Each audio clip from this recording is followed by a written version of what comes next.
Okay, welcome everyone. I was wrong last week when I said session 7. It was session 8, and so this would be 9, I believe. And I've been hankering to get straight into this because we left it at a literal cliffhanger.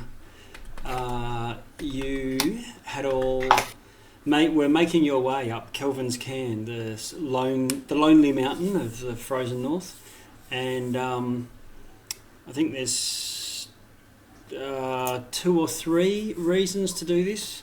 One of your deliveries was to a drow elf with a feather in his hat, and he was supposed to be somewhere around Kelvin's Cairn. There was another character that you were taking from a Sauriel, Dragonbait, the lizard guy, and you've got a description for a tiefling to take a package to them, and apparently they joined an adventuring group and headed up this mountain for whatever reason they had, and you've got something to deliver to that person. And you are also on a bit of a rescue mission because that very same group seemed to have encountered troubles and hadn't returned from what should have been a day trip. And you are now with, although he's outside the cave, the guide who was helping that group, and you sort of rescued him. He was badly injured and was exhausted. It was pretty exhausted and had been in a high level of exposure over the last few days. You've made your way up, not necessarily avoided, but survived avalanches, mountain goats. I can't remember a lot of the other stuff. So there was a fairly precarious climb that you couldn't get past, but then you saw this cave and thought, you're starting to get exhausted from all the strenuous climbing activity. 3 of you, Ash, Elros, the sorcerer, and Threads are all currently partially exhausted, at least, from their exertions climbing this mountain.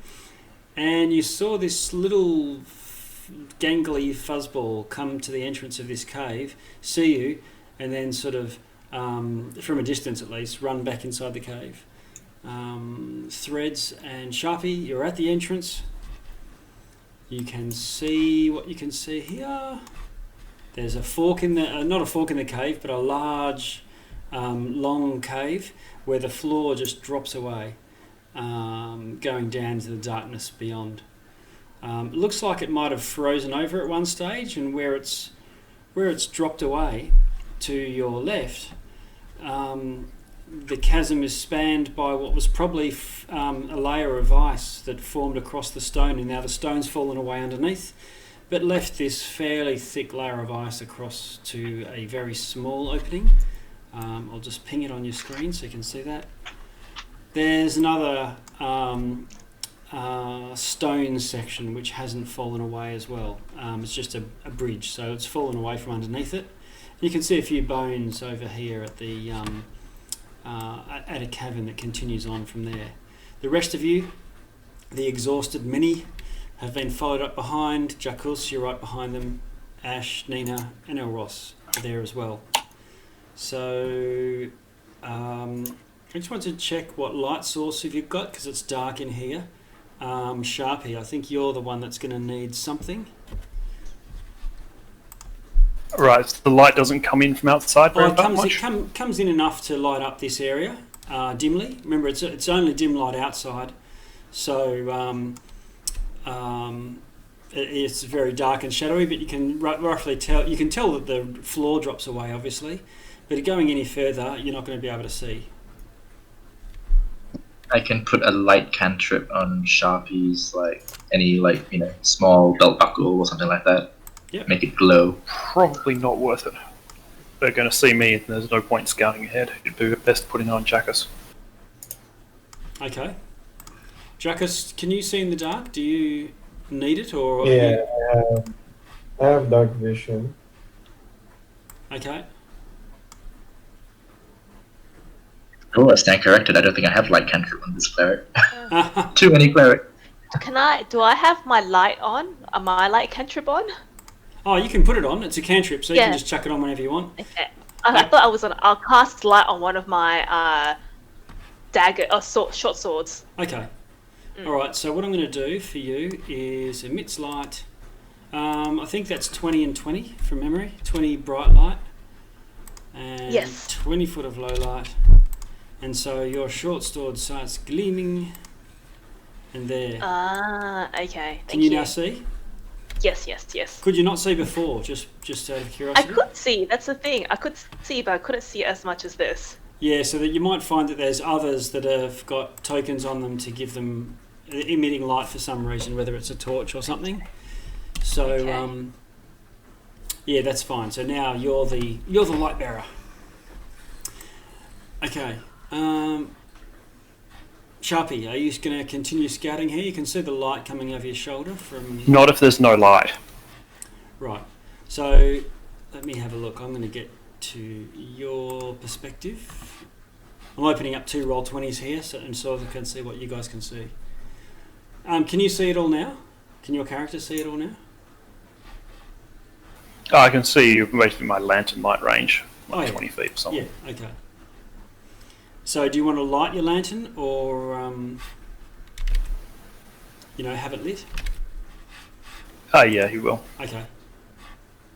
All right. So in that case, that's going to light up an area around you as a lantern would, giving you something to see by as you scout.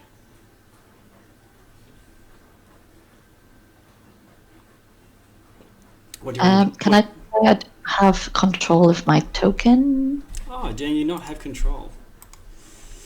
I could click on it or anything. Okay.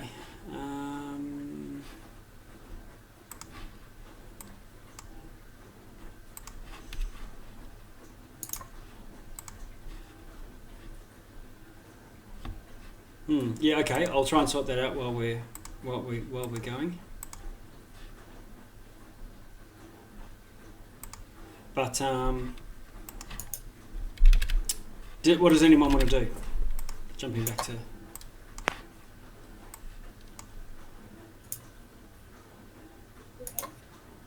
Do we want to rest up because 3 people are exhausted, or do we want to? There's potentially a Yeti in here, right? Is there? Yep, we saw a baby Yeti Oh, that's outside. right. So I think the intention when you first saw this cave and decided to head up to it, the intention was to try and grab rest and evict whatever was within it, if anything was. Sharpie's just going to have a quick look at that ice bridge, walk up Okay. to there, as quietly as possible, and just see if it's actually Okay, capable of their own weight. can you do a investigation or nature? It's up to you.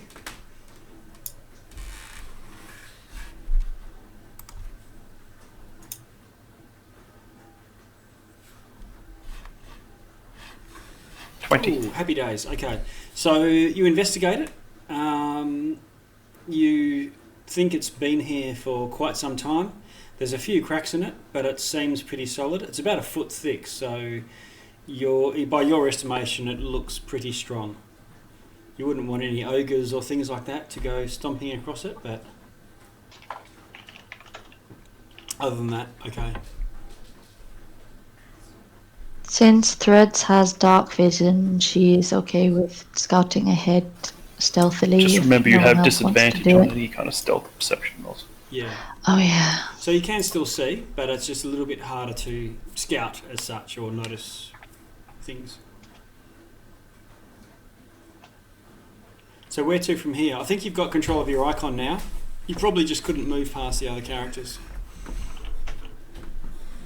Yep. So Jackalus, you're up the front. Go north. Head north. So everyone heads up north, starting to light the way as you go, and you can see some bones at the entrance to this area. Yeah. Can I do a check on the bones? Yep. Okay. Just stop there for a moment, and I can describe what you can see to you.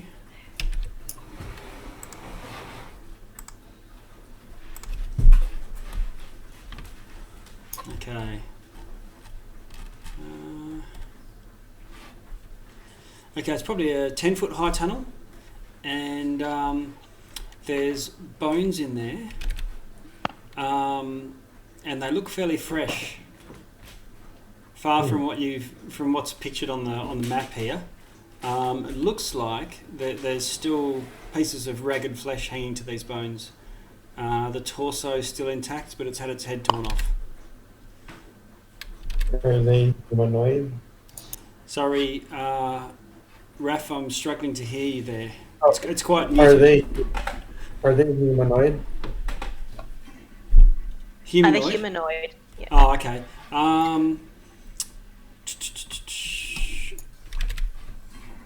Yes.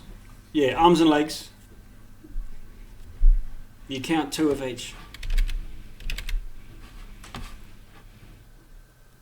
Well, how about any gear? Are there any gears? You can have an investigation, or the party can do an investigation of this area. If you want to have someone roll and be assisted by the rest, or have 2 people roll, up to 2 rolls is fine.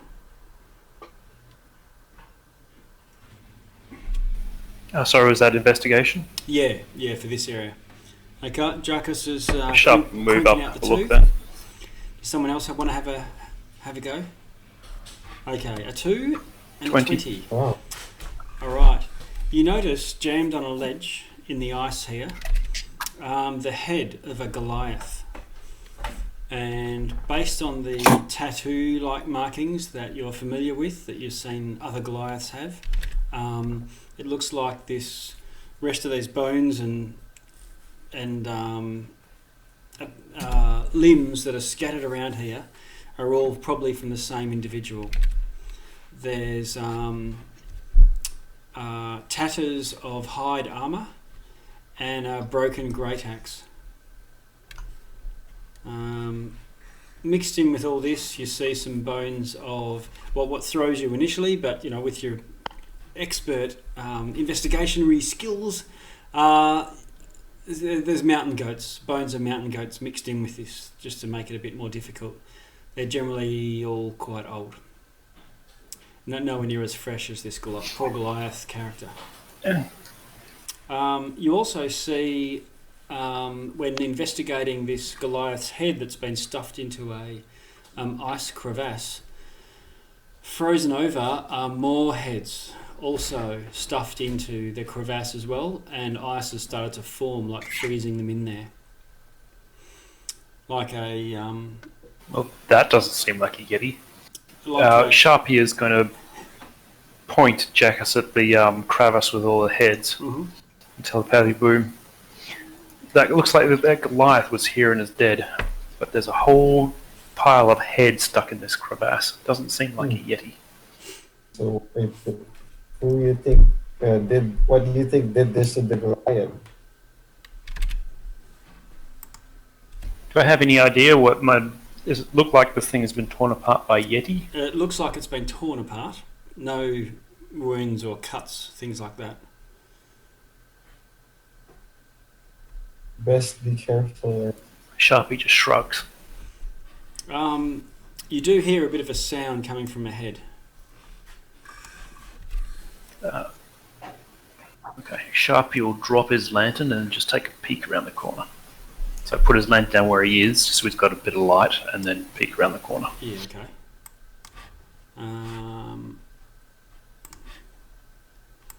Alright, so Sharpie heads up around the corner, has a bit of a gander, and he sees a much larger area. They're not steps, but the ice cave continues down a little from there.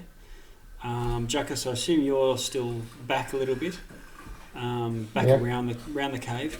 But that little Yeti tyke that you saw before seems to be batting this fluffy ball backwards and forwards, and squealing with delight, and then biting it, and then slapping it again, as if it's playing with a giant fairy ball, beach ball or something. It gets a bit frustrated and sort of lifts it up and throws it, but doesn't really manage to throw it far. It seems pretty heavy, probably about 3 feet across. Can you roll a perception for me?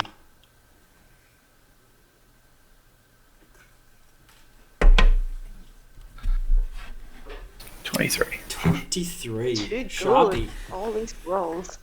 You're like He's wasting them. Sharpie.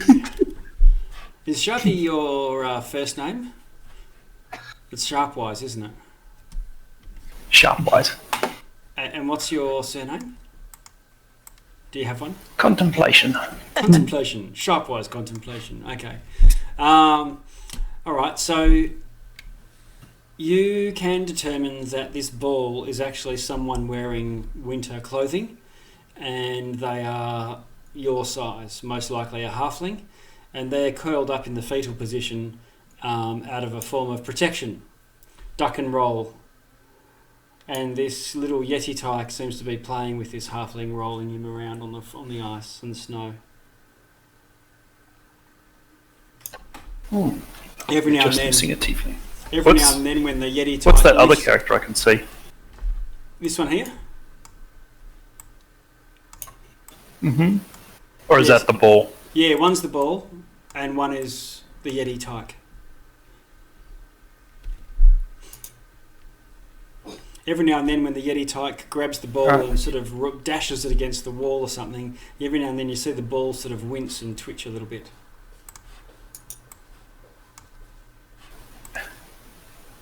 Alright, Jackass, we got a live one here. Yeti tyke is torturing the halfling. No sign of the tiefling. Oh, alright. We charge. You with me? Yeah. Oh. I'm down.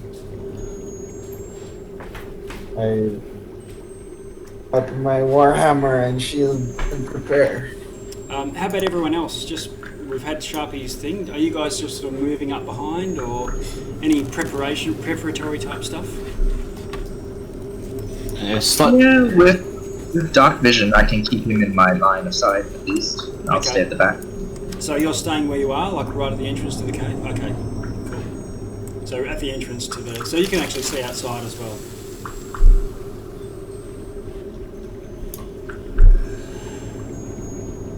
Okay. Threads and Ross, you're also there, just to the rear. Sharpie. Jackus. Are we charging in? Are we killing this child? ERP? What do you want to do? What's that, Jackus? I didn't catch it. I was asking Sharpie what he wanted to do. If he Oh, wanted okay. to- Push him in. Sharpie?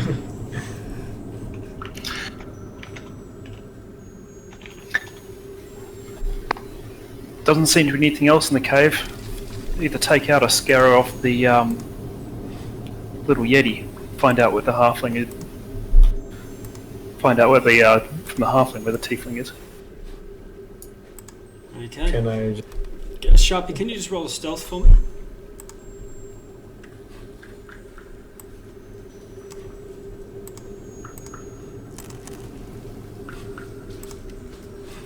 Ten. Okay. Let me see. Tyke, where are you? There he is.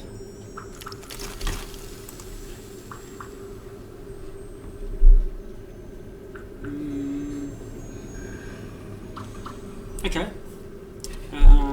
The Yeti Tyke is engrossed with his halfling ball and hasn't spotted you.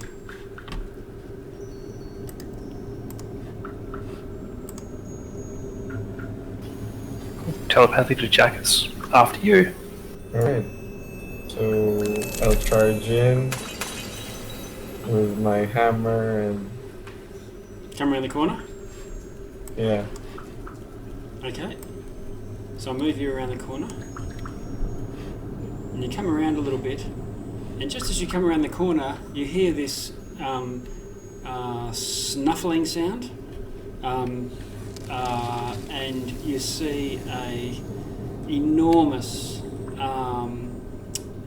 Yeti squatting down on the ground, watching on a bit of a rise, watching this Yeti tyke.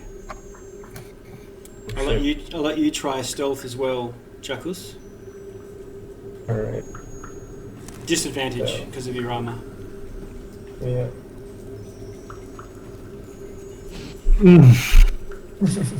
Okay. Alright, so as you come around the corner, this large creature sort of sniffs and looks and goes to its feet and then calls out this monstrous sort of growl. Doesn't go towards you, but moves across here. And the Yeti tyke sort of looks across at you and dashes and crawls up the back of this Yeti, which sort of is standing now looking at you with its back against the rear of the cave, and the Yeti tyke is sort of peeking over the top of its shoulder.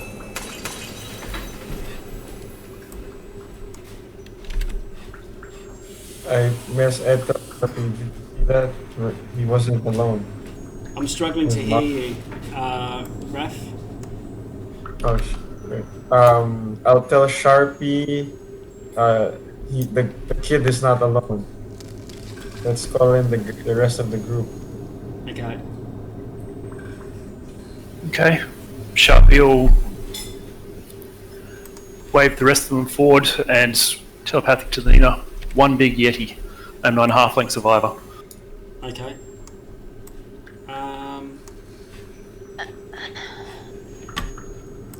And he'll pick up his lane. Has Jackus revealed his location, that he's inside, by telling Sharpie that? Are we do they know that we're here now?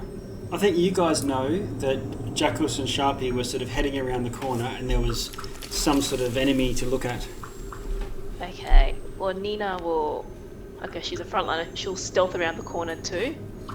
Yep.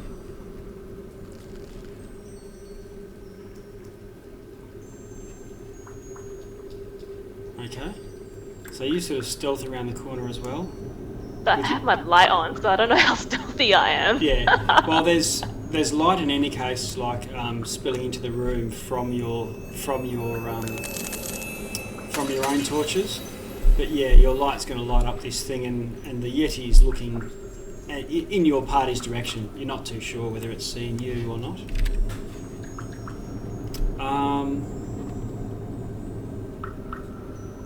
Let's go. No time like the present. That's our guy. The Yeti lets out a roar at you in a sort of gorilla-like fashion, but then takes a step back. I'll move closer to the halfling.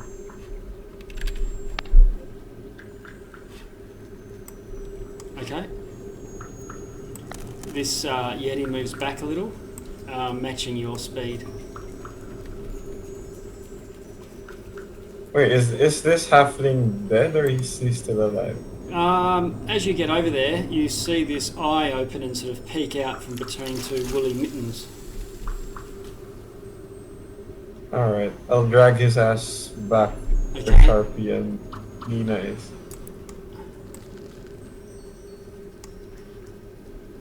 Okay, as you do, this thing, this large Yeti sort of carries on, and you can see the little tyke keeps making these wailing,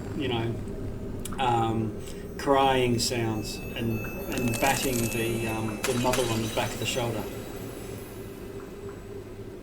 The mother looks over at the tyke and just. Threads, go talk some sense to the Yeti so we can leave. Nina's gonna back down. Fine. I guess Threads will get to the front of the party. It's a mother and a child. Oh! Whoop. Hang on, I've just bugged up my map for a second there. Are you get back in sync? Okay, just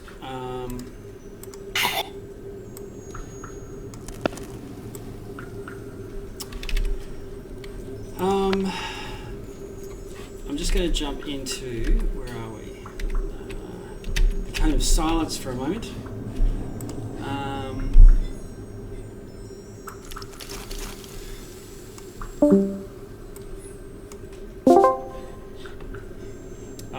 Ash, can you hear me? Yes. You were at the rear and making your way from the entrance, and momentarily the whole entrance light is blocked, and you turn around and you see this enormous yeti blocking the entrance with an owlbear over its shoulder. I see.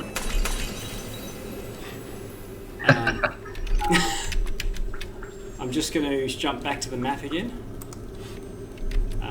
Okay. And jump us back out. Okay, back guys. Because she's tough and she has decent perception.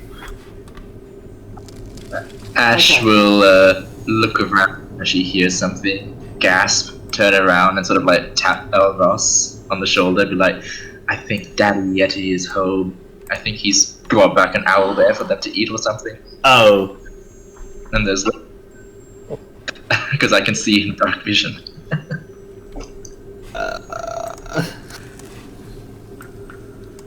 Trying to like, panic whisper to Sharky, be like, we have a problem. Okay. Alright. It's at this point you guys can actually hear a sort of grumbling as and a soft padding, but it's of something heavy coming behind you. Hide up here in the. I think we can loop around. Hide behind the Yetis. Now I'm going to jump back to you, Threads, because you were making your way to the front and find yourself face to face with this 10-foot yeti and another little tyke about 12 foot above you, peering over its shoulder, looking down at you. What are you going to do? Did I hear them saying? Did I hear anything about the dad Yeti coming back? Not at this stage. There's a message being passed up.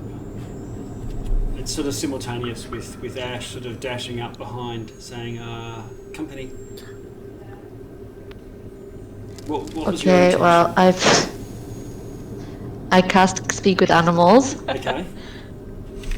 because that was the plan. Do your Yes. do your thing. Um,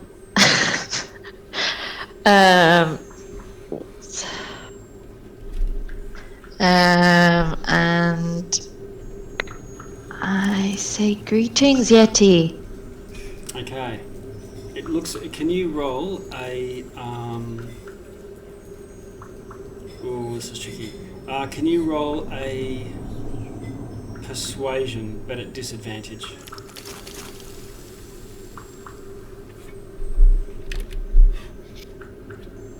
Persuasion at disadvantage. Yeah.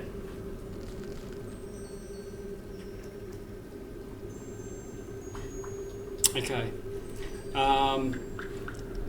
You talk at it. You're expecting the translation service to kick in, and this sort of Yeti looks down at you and gives you this much bigger roar, like almost looking straight down at you, and again sort of takes a bit of a step back with the tyke, but you can tell, you get a sense that it is speaking a language, but not one that you understand. Can I not understand? No, you Can I not can't. understand even with the spell? Yeah, so by this you can determine that it's probably not a creature, and it's actually speaking a, rudimentary language of some sort. One that none of you speak. Oh, okay. So it's not a beast in that sense. No, it's not.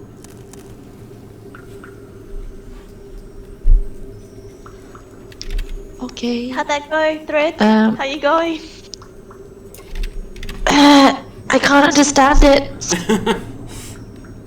It's just one big I think misunderstanding. it's maybe afraid of us. We should keep moving into the cave. Okay. Why? We can just leave. Corner it at the back of the cave, because I obviously have no idea that there's a dad coming in. So I'm just gonna say keep moving into the cave. We tell which way Dad is coming in, if it's going over the ice bridge or if it's going towards us. Yeah, back towards Ash. Oh, Alright. Sharpie is also going to move in. can we not take the Tyke hostage and get out? The tyke is about 10 foot off the ground.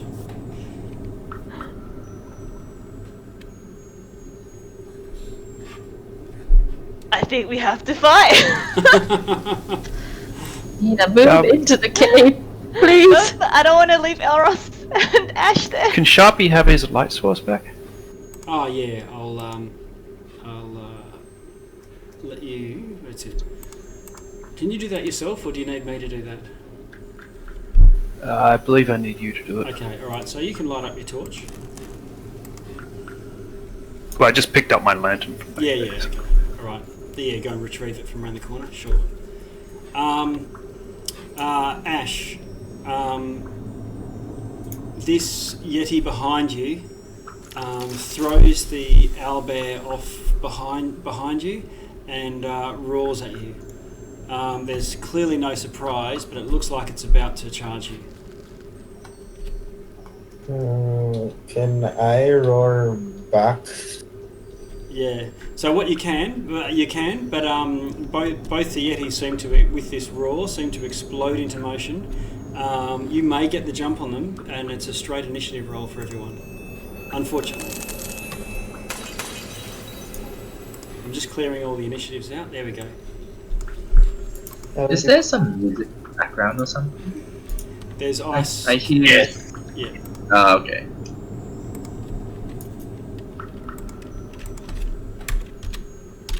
I'll use my when I roar, I use my conquering presence. All right. Well, you can do that on your initiative roll though. So you can actually change that to something else depending on the situation at the time. Oh, okay. Okay, so I'm just going to roll some initiatives. And turn. And turn. Oh, do we still have... my HP's 29 from aid. Aid, was that aid from the avalanche? Does that Yeah. still apply? Yeah. Yeah. I put the three of us Great. like back in. Damage from the avalanche would have taken the aid, the extra damage first.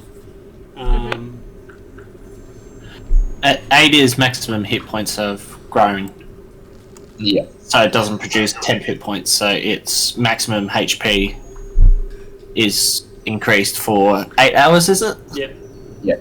8 hours. Okay, so So I I've think I've gone got 21. I think I've got 2 D20s here. Oh, I'll roll some initiative rolls in here.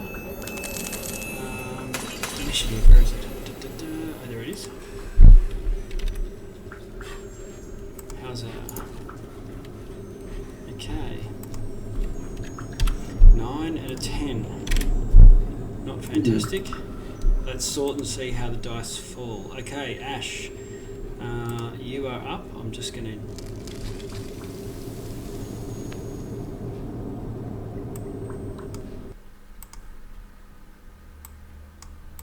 Okay.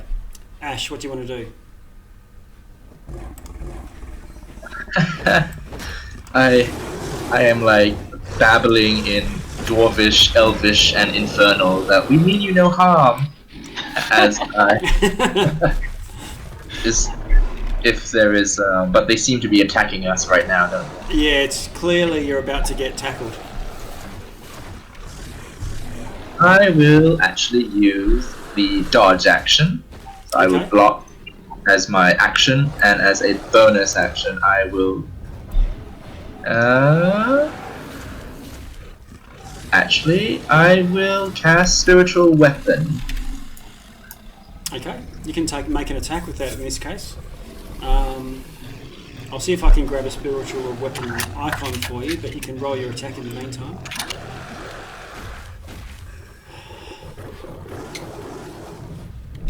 Okay, 18 is a hit. Force damage from a crescent blade of moonlight. Okay, so this is -4? Oh, -6 of force damage, is it? Force damage, yep. Okay. Alright, so that's your turn and you've got your going dodgy. Jackus.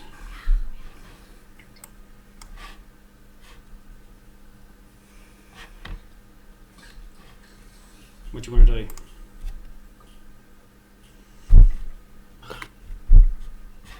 Conquering presence. Let's still Maybe. use conquering presence. Okay, you force each creature that you can see within 30 feet to make a wisdom saving throw. Frightened and repeat. Okay, cool. Alright, let's see.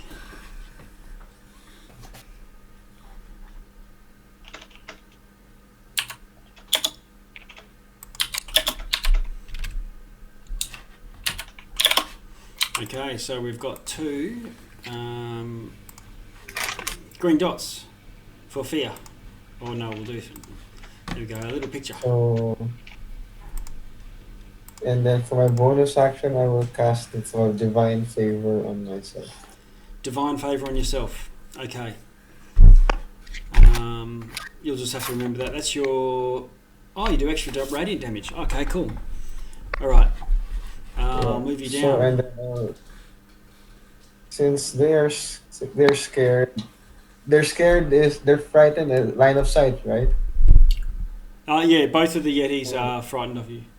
Yeah, alright. Yeah, alright, so, yeah, they can't move closer to me, so I'll just stay here for Okay. now. Sharpie.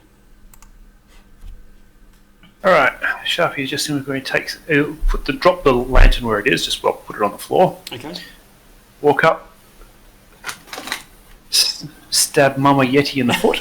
Okay, roll to hit.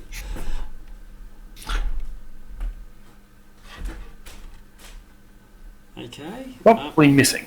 Yeah, armor class 12 hits. They seem like they're not.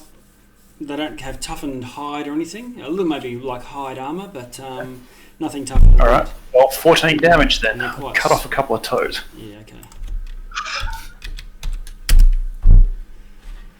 Okay. I'm then going to disengage and move back to here. And as bonus action, I will give Threads advantage How are on her you? attack. How are you disengaging then? Oh, good point. Right, no bonus advantage. Bonus Okay. for Threads. All right, cool. So your bonus action is the disengage, so you don't get cop the free strike. Cool. Threads, you are right there. Threads, after hearing the great roaring down the corridor, wants to yell out quickly to Jackus, "What do you see? What's down there?" It's a Daddy Yeti. But he won't. Just the dad yeti. But he won't be Daddy's coming closer. But he won't be coming closer for a while. So take your time. Okay. Threads does not like how close she is to Big Mama Yeti, so she's going to phase step out of there, Okay. Nice one. Where to? down to Down there? 30 feet. So Yep, no 6. worries. Yeah. So the rest of you see Threads blink out, and you don't see, most of you won't see where she appears. She's probably in darkness compared to you. Oh, do you need me to move you? Oh no, you got it. I think I'd. Is that cool? And I would like to use my normal movement just to move down a bit to see if I can see the dad Yeti. Okay. Can I do this stealthily? One. Stealth is normally an action, I believe. I haven't used an action yet. I used my bonus action to phase step. Yeah, so you can do that. Roll a stealth roll. Disadvantage, right? Because I'm exhausted. Yes. Yep.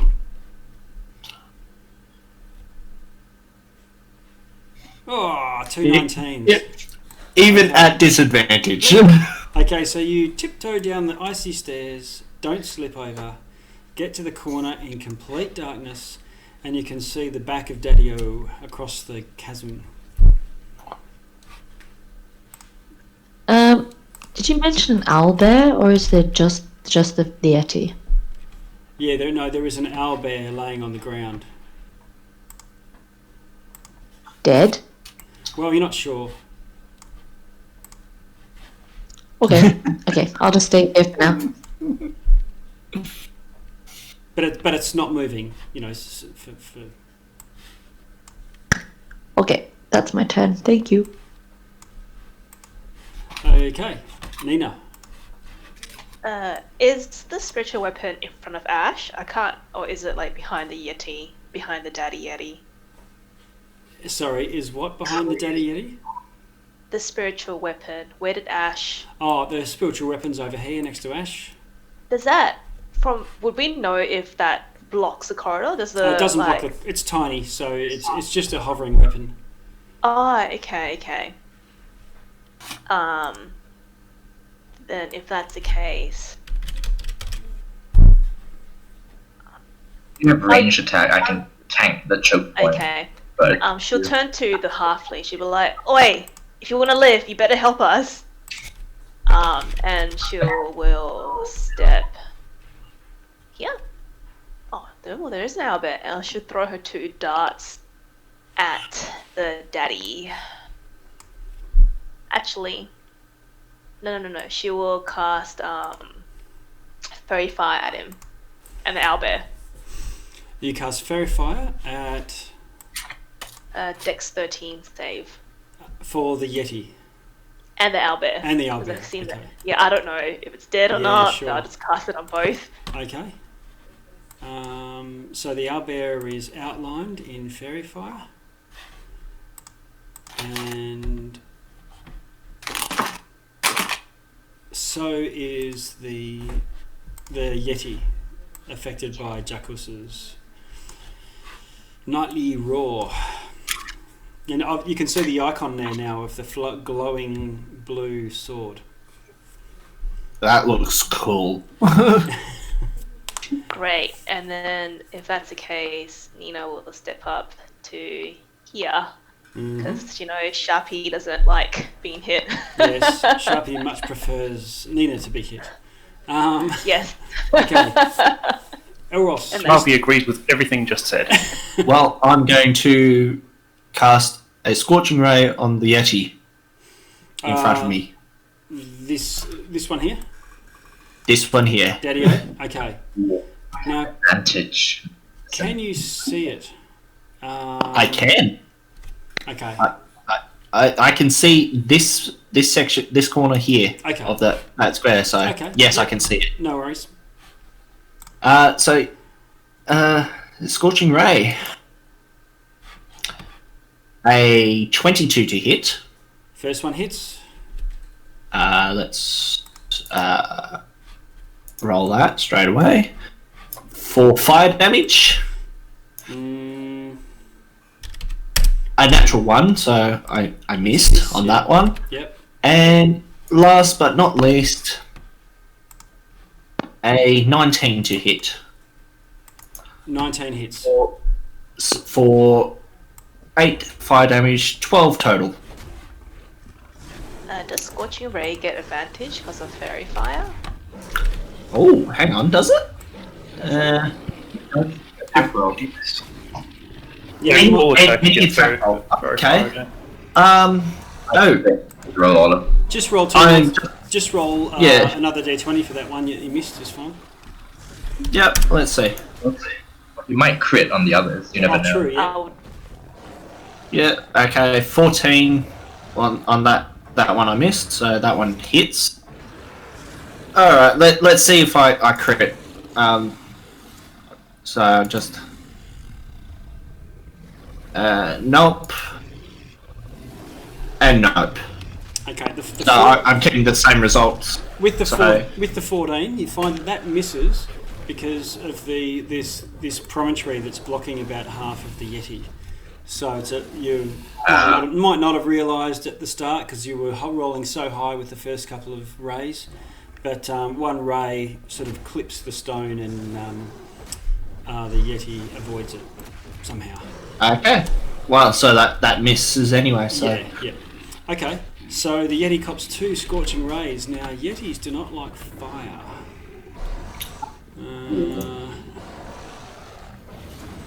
Yeah. Okay. So it seems like it's already afraid in any case because of afraid of Jackus and his fearsomeness, but it's definitely shrinking away from those scorching rays as well.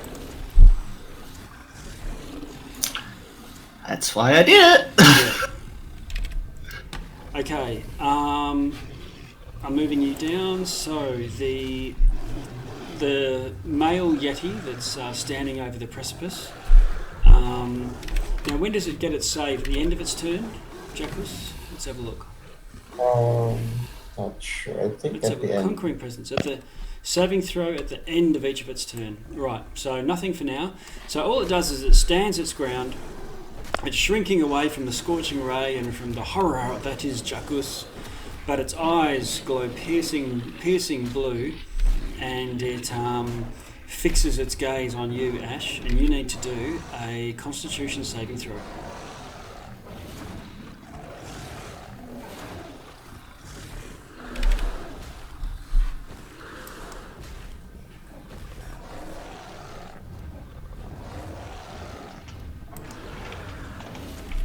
How are we doing?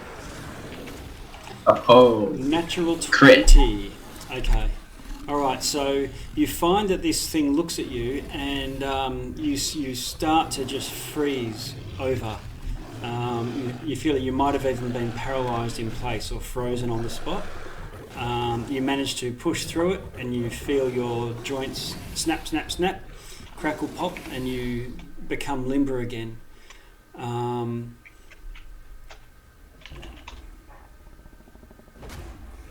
Okay, however, you still take 3 damage of cold damage from it. okay.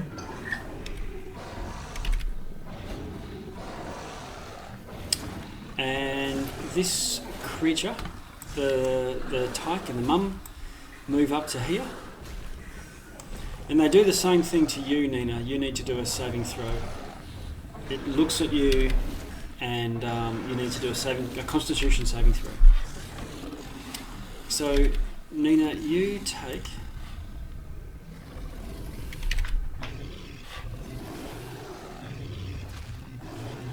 8 points of damage, and you are frozen in place.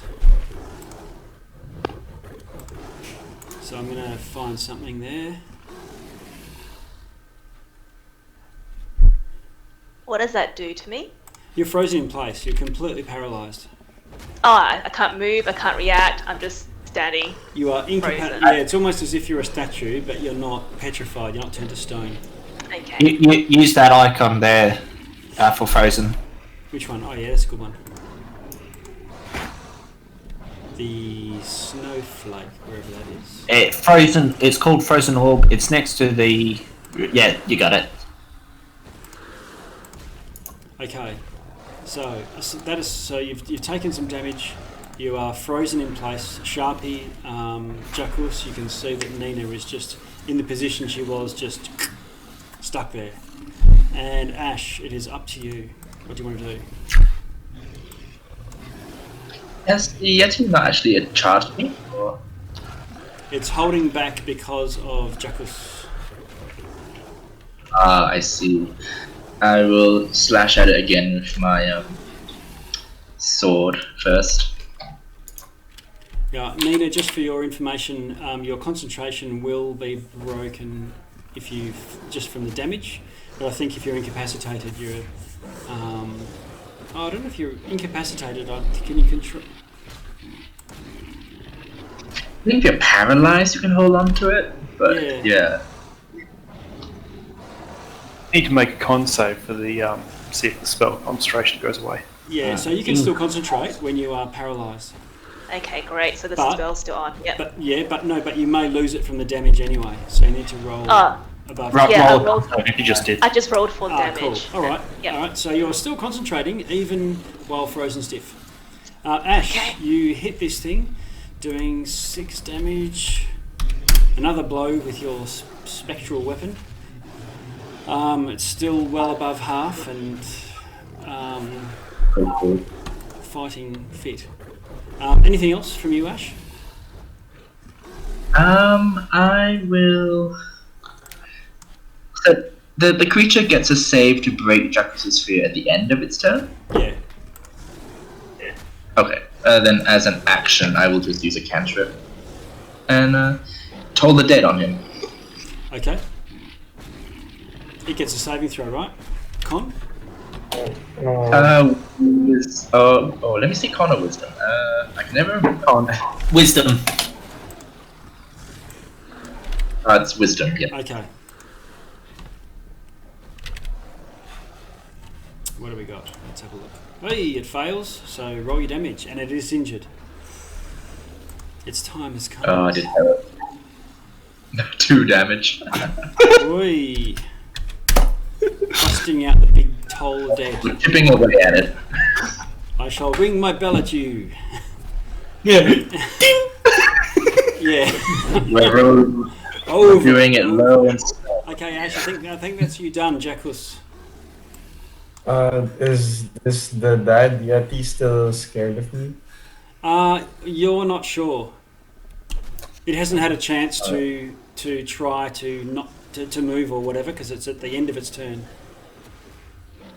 Shouldn't it have made the save? Yeah, but it's not something that you can tell just from. Okay. Alright. Like it's not a spell Alright. effect that you can sense. Alright, I'll charge in anyway. And Okay. attack. All right.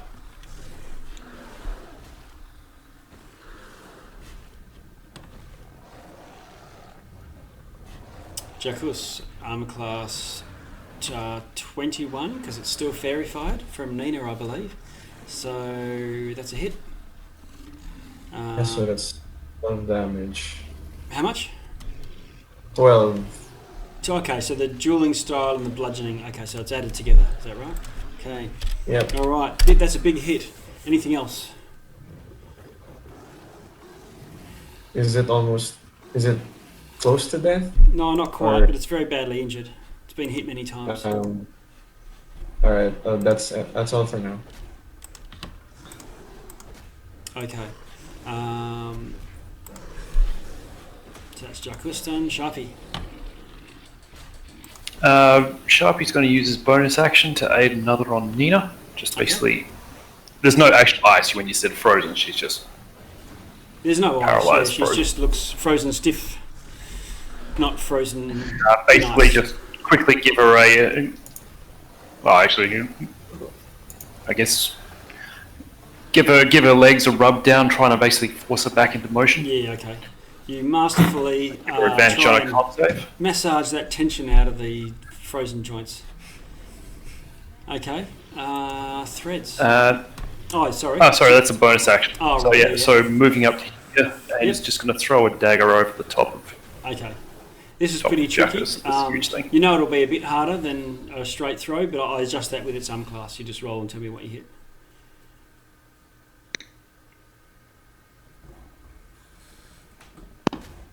Okay, dagger. 60.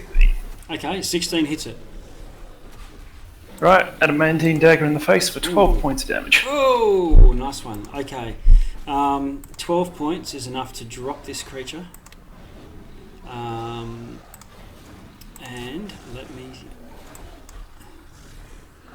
tell you what happens from here. Okay, so it falls over, slumps, and goes silent. And then you're dashing back a little bit, are you? Yeah, basically just to help cover Okay. Nina. Now, Nina. Kill it or non-lethally? Oh, he threw a dagger in its face, so it looks pretty lethal. Oh. Nina. You are free. Threads, Hang on. you skipped me. Oh, did I? Where are we? Oh, I did. Oh, yeah, that's right. I said I went to you and then I went back to Dear Sharpie. Threads, where you go?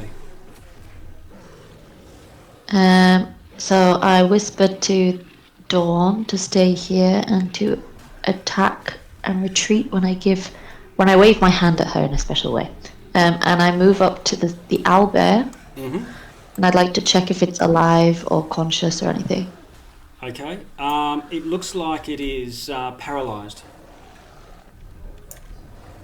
I would like to. I think my speak with animals is still working, so I'd like to kind of speak softly to it to hopefully get it on our side. Okay. Can you roll you can roll persuasion or nature or animal handling for that matter. It's up to you. It's a beast.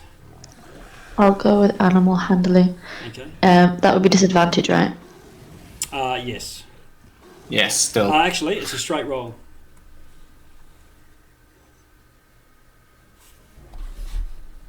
So it's an 8. Damn. Okay. Okay. Nothing happens for now, but it's also stiff. It also does have some injuries. It's clearly been, attacked and mauled by the Yeti. Okay. Now, Nina, let's have a look. What's options available to you? Paralysed with cold. It's similar to the fear from Jacos. You can repeat a saving throw at the end of each of your turns, so you can maintain concentration on the fairy fire if you choose. Do you want to do that? Yes. Okay. And you don't get an action because of your incapacitation. Yeah. We can't move and speak. You can have an action if there is an action that you can do from your current state. I'm not sure if that there is. No, she's just suffering PTSD at the moment from all of the previous times she's seen Yetis. Okay. And she's just frozen. She can't do much. Okay. Whoop. Okay. And let's see.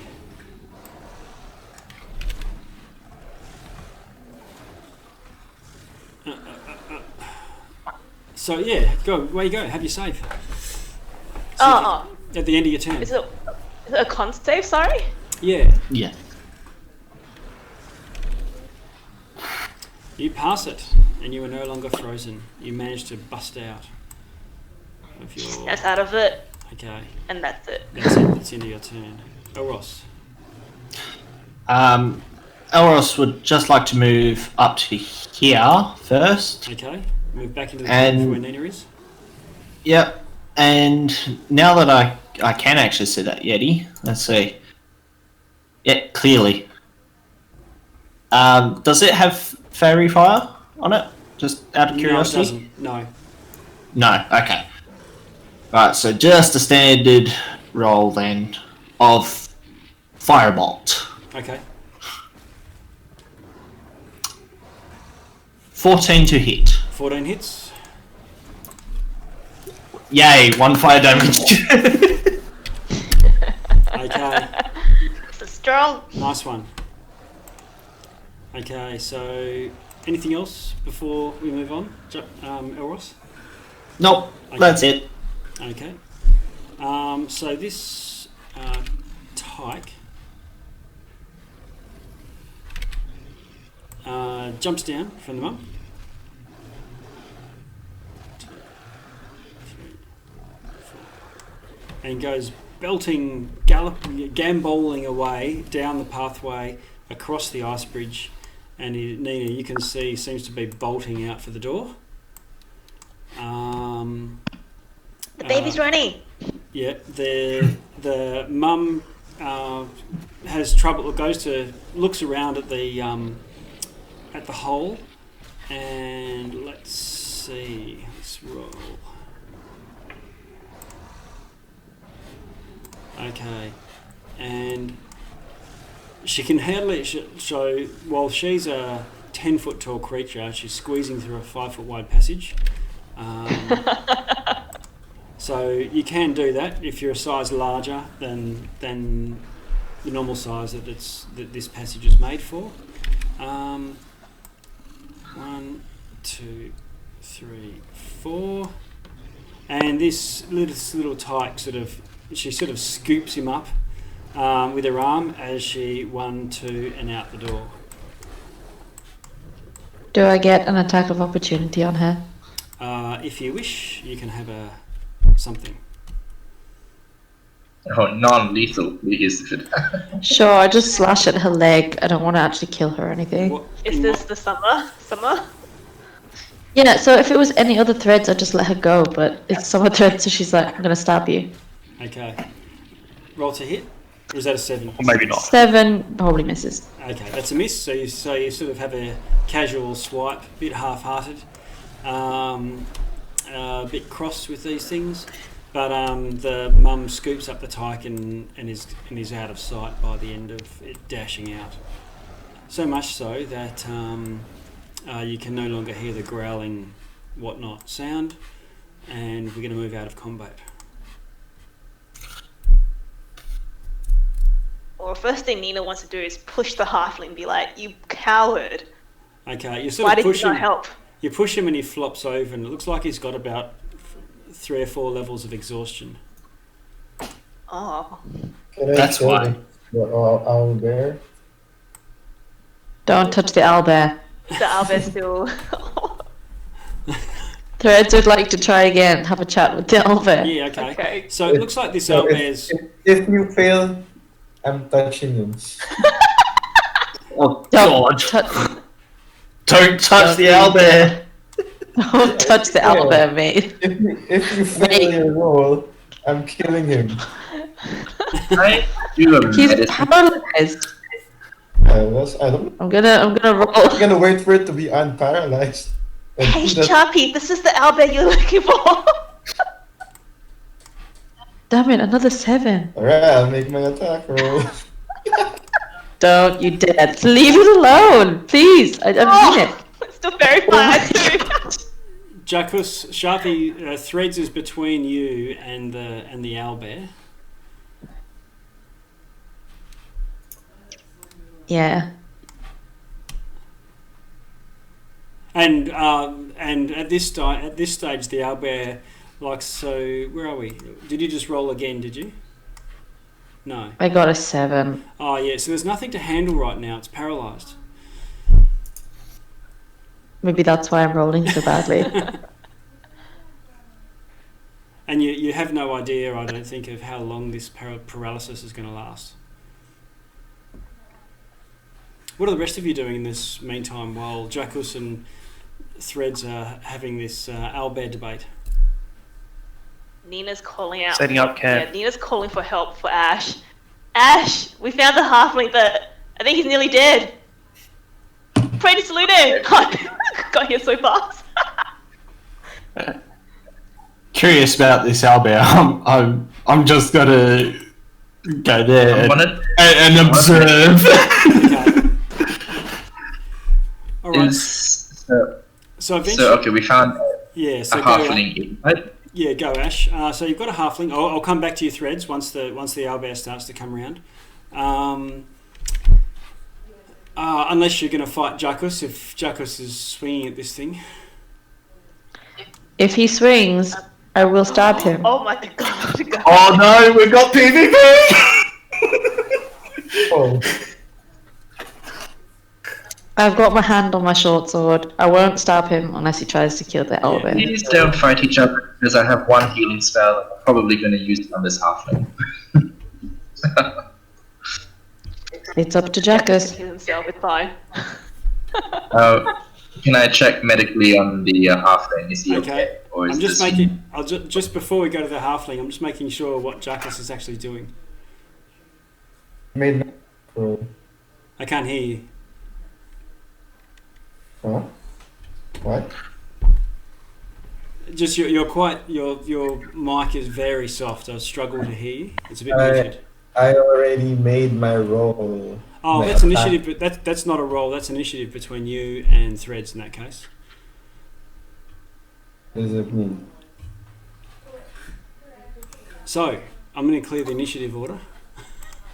Oh my god. No! Oh my god. Guys. Oh my Oh god. my god.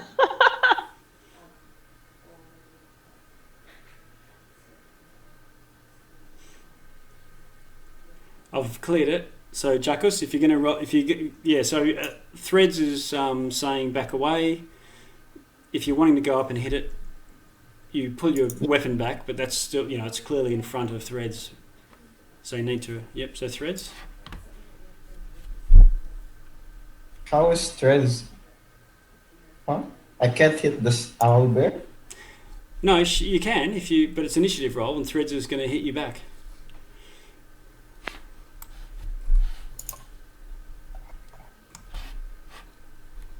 Does Jackus need to roll initiative too? Yeah, you do.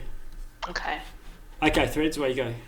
Well, she's gonna hit me first, even if I haven't hit the owlbear yet. Oh, she beats you to it. So you're halfway through a swing with a hammer. It's clear what your intention is, and she darts in with a short sword or something. Yeah. God. I'm going to use ensnaring strike as my bonus action, and hopefully I hit with my short sword. Okay.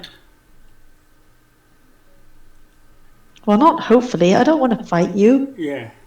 I don't want to die with an owlbear. 7. I think that misses. Okay.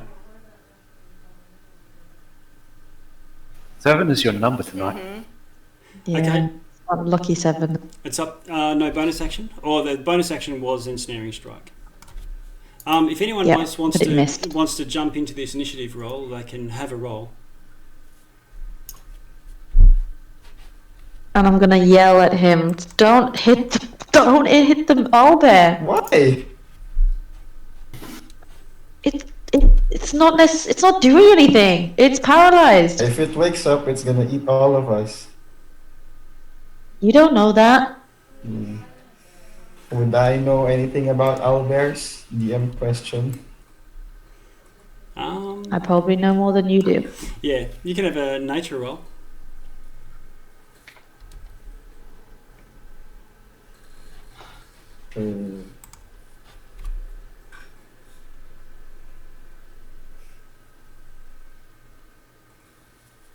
Yep, you consider them as much of a beast as like a polar bear or any other hunter, predator, Exactly. a wolf, whatever. Better. And if it wakes up, then we're all in risk. Okay, And I don't want to owlbear. Elros, you're also there and get the hop on Threads trying to swipe at Jackus as he's about to swing a hammer down onto this paralysed owlbear. What do you want to do? Could I do my shocking grasp right, but just make it persuasive and yell out, "Stop!" It would still do damage. It does electrical damage. Oh. Yeah, Is but that persuasion or intimidation? both. It could be Yeah, both. the intimidation. It could be both. Yeah, no. I mean, so If you're attacking somebody, that's intimidation. So, I mean, I'm displaying my lightning. Okay. I'm not going to touch him. I'm displaying it, and yelling "Stop!" Okay.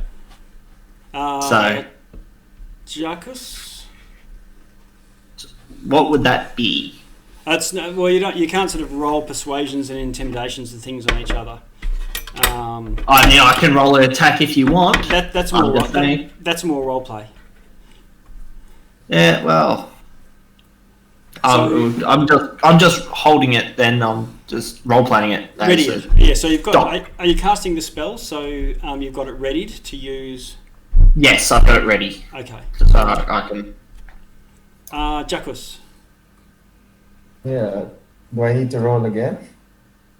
Or use my first roll? Yeah. Roll now. I already rolled earlier. Does that not count? Oh no. Yeah. It doesn't actually matter. You just roll damage.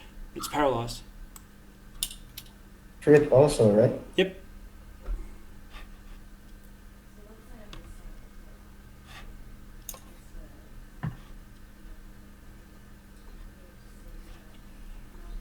Okay, Is Yeah. that crit? It's paralyzed?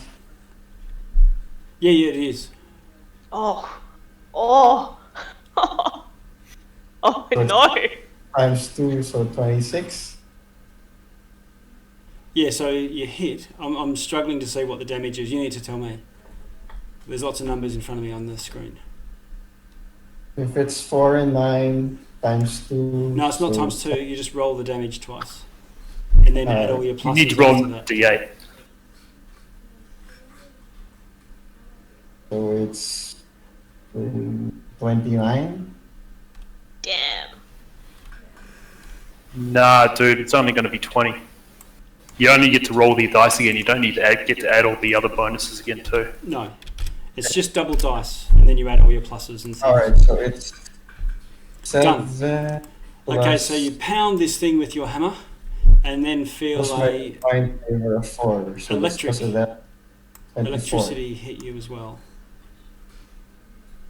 Doing 3 damage.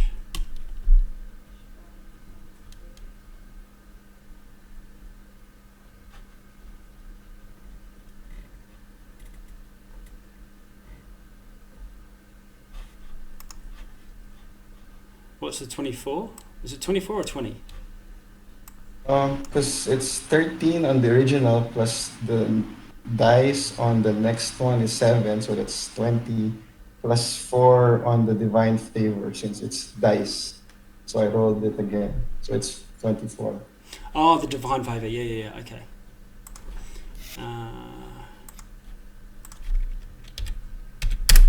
Okay.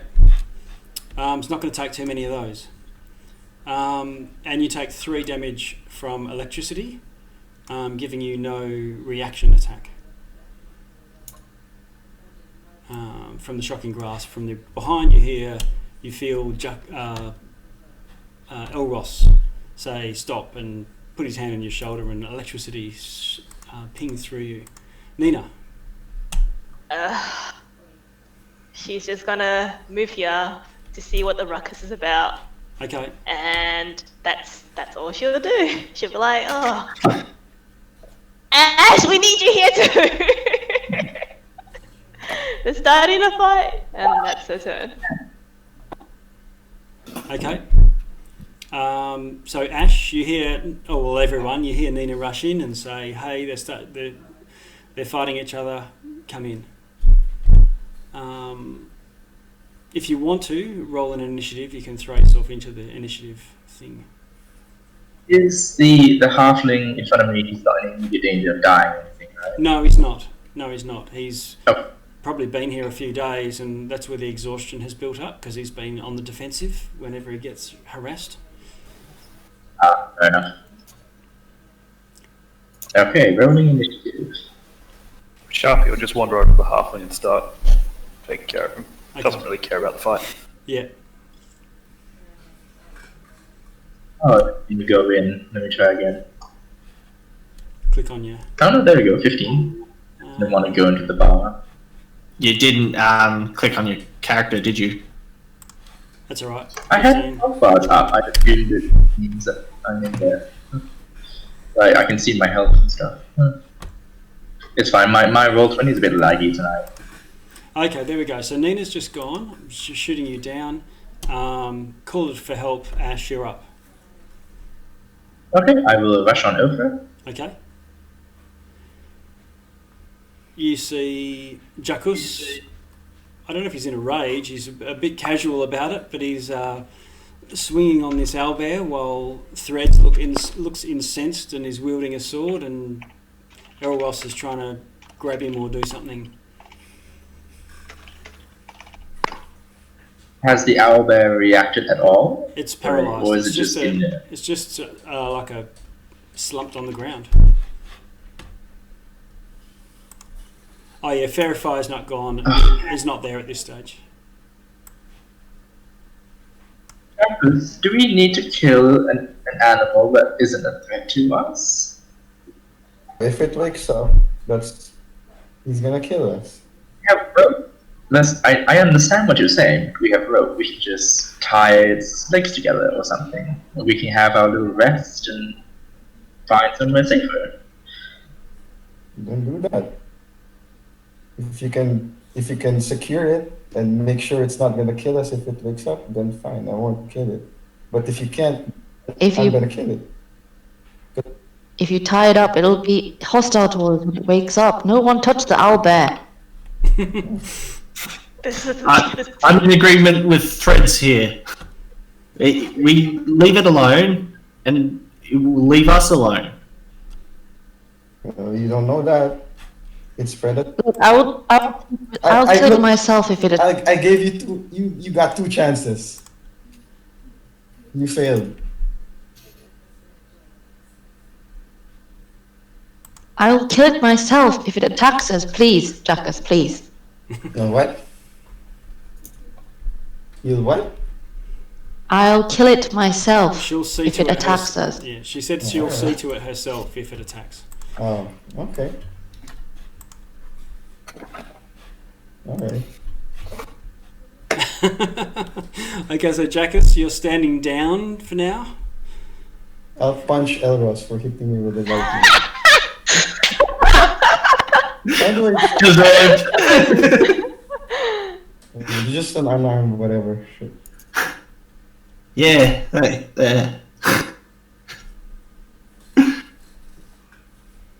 So, just an unarmed attack. Yeah. I don't know. I don't have that on my character sheet, but whatever that is. Just roll to hit.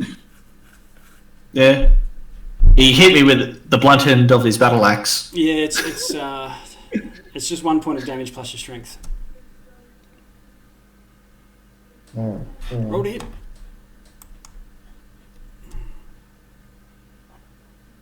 All right, I'll do what you want to do. Did you roll to You hit? should. Yeah, it's 13. I don't know. Ah, if okay, that there it hits. is. Yeah, that hits. Okay. My armor class is only 12 at the moment. Plus 3 strength. Yeah, okay, so that does 4 damage. 4 damage. Okay. All right. Are you reminding me of Ogre from Revenge of the Nerds? Okay. That's Elros. Are you retaliating? Is this? No, I deserve that. All right. Threads, you find yourself relatively alone. There's a corpse of a yeti that you're standing over, and or Elros is there with you, I suppose, and Ash is just back around the corner. Eventually, this owlbear starts to, twitch and come around. Oh my god. We tried it out. No, we didn't. I would like to do another animal handling check. Okay. Can you roll that with advantage? Guidance. Okay. All right. Added 4. Guidance adds D4 to that. Okay, so you've got a 15, I believe, from that. Yep. Okay. Bear with me a sec.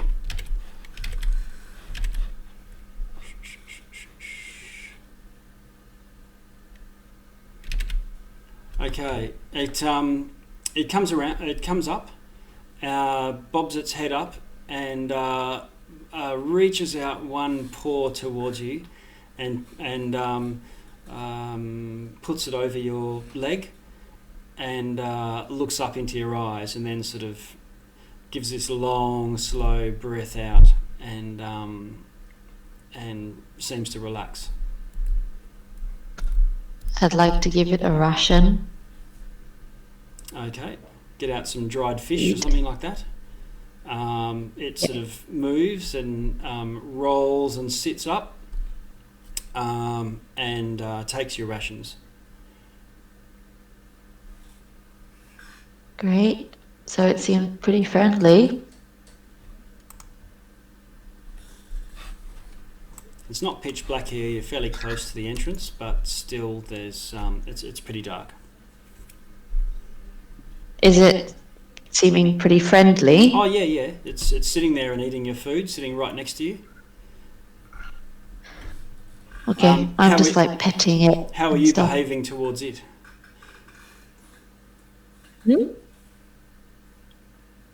I'm like petting it, like stroking it. Okay. Friendly stuff. Okay. It sort of looks over the edge at down this chasm, and sort of shuffles to its feet groggily. It's got this huge blow in between its shoulder blades from Duchess, and a few dings and scrapes from Yeti claws carrying it. But it sort of moves one over and grabs this Yeti and throws it off the edge down the crevasse. Oh no! Oh, Nice. I wanted that Yeti. Oh well. Oh crap! That thing's got my adamantium dagger in it. Does it? Yep. I was going to get it back, but there was Did you not say it fighting fell and stuff. off? Yeah. 50% chance that it's sitting on the Too ice late, here I guess. somewhere. Sharpie.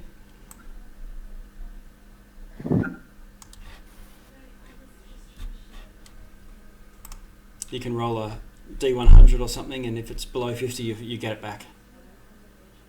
It's not sort of sticking in the creature. This thing then sits down and gives another big sigh, and with one arm it sort of reaches around you. The dagger's gone. Ooh, over the edge. Oh, Sharpie. With one arm, it sort of reaches around you, Threads, and sort of pulls you towards it. Are you letting it do that? Yeah, I'll let it do that. Okay, it sort of shuffles back this way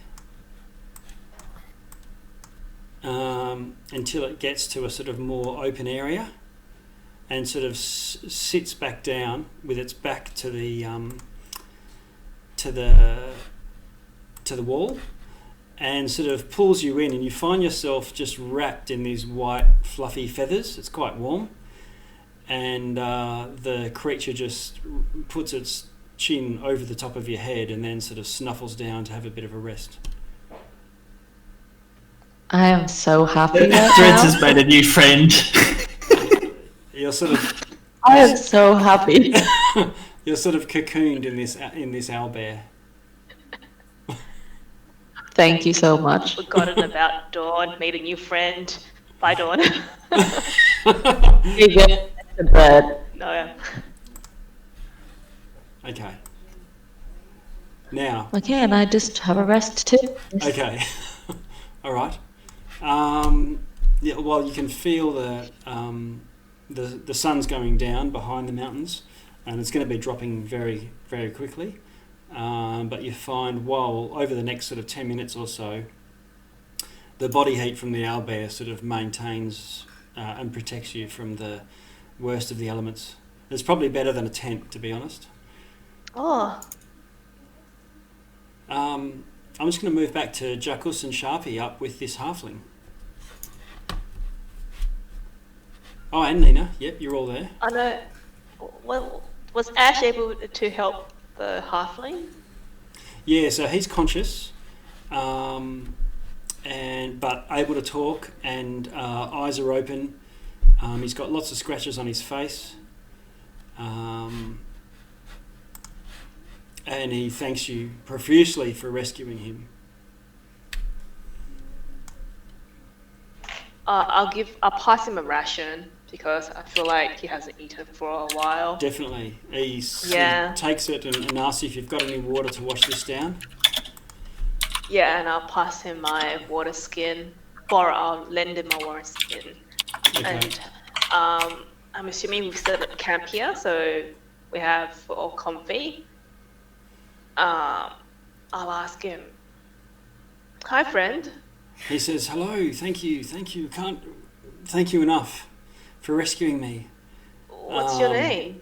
My name is Perilou, and I was with a group of adventurers making our way to the summit of Kelvin's Cairn." Is that your Goliath friend that we passed along the way? Yeah, it was. This other guy that was with you, that was outside, also comes in, the guide, and they greet each other, and he says, "My God, you're still alive. You survived a Not only a Yeti. Yeti. Yes. Sorry, the Discord chat. Hang on. Exactly. It's exactly what happened earlier. Yes. Yes. What's that? Hulk? That's Hulk, isn't it? Yeah, Hulk Hulk and Thor. Hulk punching Thor. Yeah. Well, that's the. Elros does have sparkles. We've established that. Okay. Yeah. Back to the matter at hand of Perilu. Yes, myself and two travelling companions and Garrett here were attacked by Yeti. Garrett, thank you so much for leading one of them off. But I took refuge in this cave and found myself captured by the second Yeti. Only to witness poor Mockingo torn limb from limb and devoured by these Yeti. Shame. Asterix, our other companion, fled up the mountain rather than down, and I don't know where she is. And if you're taking a rest, I would hope and beseech you to continue looking for her. Asterix, who's she? What does she look like? She's the person we're supposed to be delivering our stuff to. Yeah, tiefling? red-skinned tiefling, yes, and she matches I thought it was red. She matches the description of the one of your deliveries. Then who's Regamal the Renegade? That's another character. The part I have in my notes. Okay, whatever. Why were you guys headed up to the summit?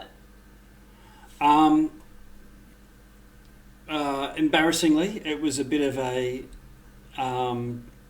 just a challenge. Oh, well. There Guess are, one of you you failed. know, the dwarves do it all the time. It's a fairly common thing for them to, adventuring dwarves to as a bit of a challenge to make it to the summit of Kelvin's Cairn. Oh, this is so sus. Is he telling the truth? Would I know if he's telling the truth? You can do an insight. Oh, not really good with that, but okay. Just so sus. Oi. Nice. Okay. Contested against my deception. Okay. Oh, maybe. You reckon that he is telling the truth? Oh, okay. Weird journey. Well, we have been trailing your group for a while. We try to find you. We have a little parcel for your friend Asterix. Oh. So, if you say she headed up there, do you want to continue with us, or are you just going to quit your journey and go back down? I would like to travel down with you, but I'm not really in any condition to travel right now. You find that he's sort of having to stagger, and his movement, because of the exhaustion, is the main problem. Okay. Well, if that's the case, we can pick you up on the way down from the summit. Yep. If you stay here, and if you don't hear us for a while, make your way down yourself. Okay. This Garrett volunteers. If you believe that that's a good idea, he would stay with the halfling to attend to him. Because there's not really anything that he can guide you to the summit. The summit's the summit. Yeah. Was Garrett here for his dogs? I forget who Garrett is. Yeah, he's the guide with the dog sled owner. Do we need to know anything from Garrett concerning, for the climb? Is there any information that we should know from Garrett? Any warnings or anything? No, not. It would just be another pair of hands. Oh, okay. Okay. Well, let's rest for the night here, I guess. Long rest. Yeah. Okay. Before we do our long rest, I'm gonna just empty out all my spell slots to heal anyone Whoever needs it. Okay. Yeah, say I have one spell. All right. So do whatever healing you want for. I don't know that anyone's actually injured. Threads has got a bit, and so does Zach. But that's keeping in mind that's with the maximum hit point change as well. So I'm actually looking pretty good. Yeah. Wait, did you take any? Did you take any of the spells? No, I don't need to. Okay, great. I'm taking the 7 and the 6. Okay. So we're long resting. Okay. Any watches or anything? Or you're protected from the elements here, but it's still very cold and very high. We don't want Yetis coming back on Well, second. assuming Threads and the what is it? The owlbear Yep. who's guarding the cave. Yeah, Threads, are you staying at this entrance with your snowy owlbear? Yeah, I assume so. Okay. Snowy owlbear. I'm just looking for a handout. I might be able to. There we go.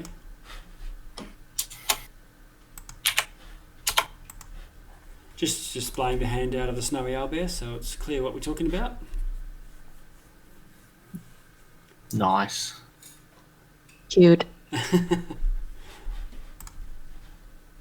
Okay, so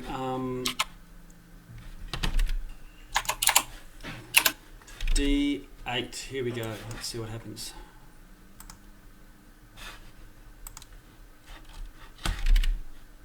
Okay. Nothing happens untoward, and you have an uneventful long rest. All your spell slots back. Half your hit dice if you've used any. And no more exhaustion. Yeah, you recover 1 level of exhaustion, so everyone gets that back. Yeah, and I guess the other thing. Well, let me get rid of this exhaustion while we're at it. Oh, the aid wears off. The whatever it's called. It was 8, wasn't it? Yeah.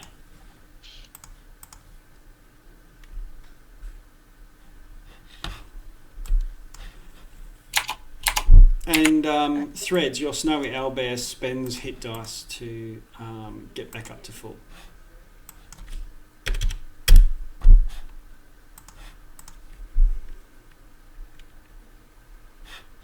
Okay. Where to from here? Eventually the sun starts to crest. You can sort of see it peaking between mountains now and then because you're quite high.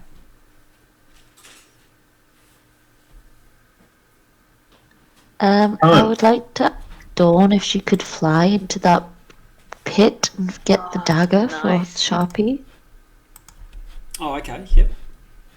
All right. Can you do a? It's a search, so an investigation check for Dawn. Damn it, she's not good at intelligence.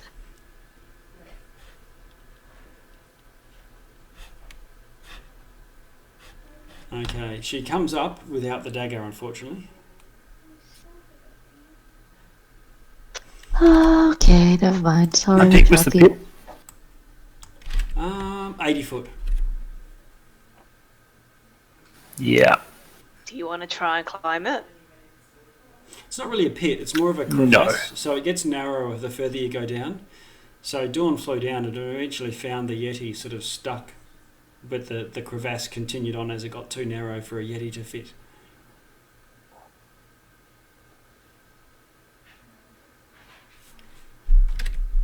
Nina's going to egg Sharpie to climb down. Get it? Go, Sharpie. She's the climber's kid. Go. Sharp. Use it yourself. Those climbers sized for a human. Oh, is it now? We have 2 climbers kit. Are they both human sized? Or can it be changed to any size? Climber's kit's pretty much a rope and some pitons, a little mallet.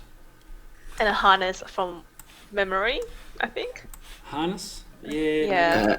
Yes, a harness, gloves, boot tips, special pitons, and 25, and a coil of rope. Sorry. Yeah. Up to you, Sharpie. I think Sharpie's already said he's given up on his dagger from the sounds of it. The Sharpie climbing down 80 feet through down a smooth crevasse. Yeah, it's ice. Then let's. Have we explored the cave? Is anything else to this cave, or have we? This is it. Yeah, this looks it to you. It's it's a bit of a loop. Okay. Well then, let's set out. Okay. Continue on. You continue on.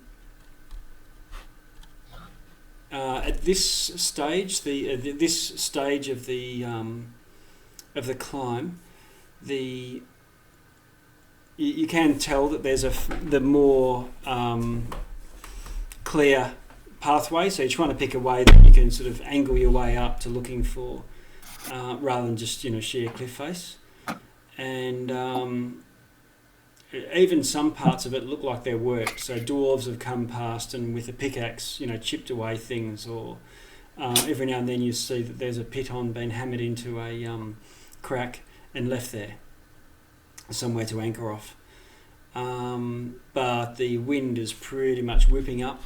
It's not a blizzard by any means, but you're high up, and so the howling wind sort of blows your voices away. So it's pretty hard to hear each other. So you're staying pretty close together, and let's see. Did the owlbear come with us, Threads?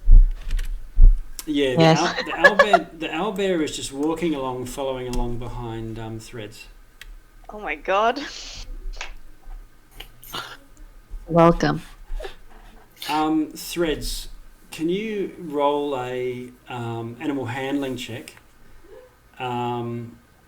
For Dawn, and you can do it with advantage, but just to see how this owlbear and Dawn get along. Oh man. Okay. Did you say with advantage? Yes.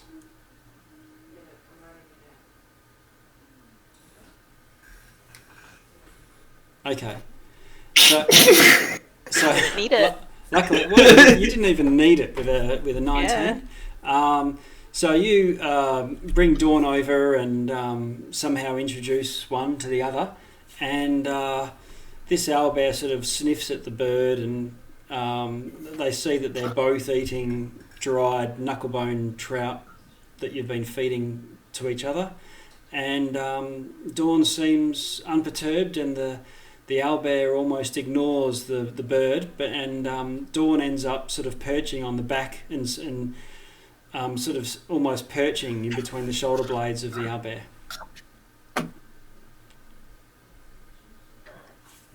Thank you. I'm so happy. We have a very happy Beastmaster Ranger. Okay. Right, so back to business. You come to the edge of a vast and deep crevasse. There is a narrow pathway which wends its way up, where there's almost some hewn steps going up through the crack. But in the sort of flat area around at the edge of this of the cliff face, there's a collapsed tent half buried in snow. Jutting out of the snowbank, there's a pair of blue leather boots, and next to this fairly grim, icy display, there's a figure in cold weather clothing sitting in the snow with her knees pulled up tight to her chest, and there's red horns protruding from underneath the fur-lined hood.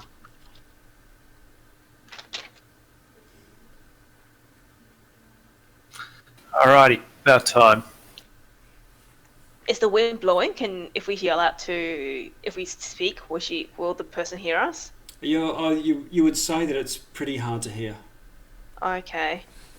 Did we level up after our long rest? I believe we were due for Yeah, we'll just carry on through this encounter first.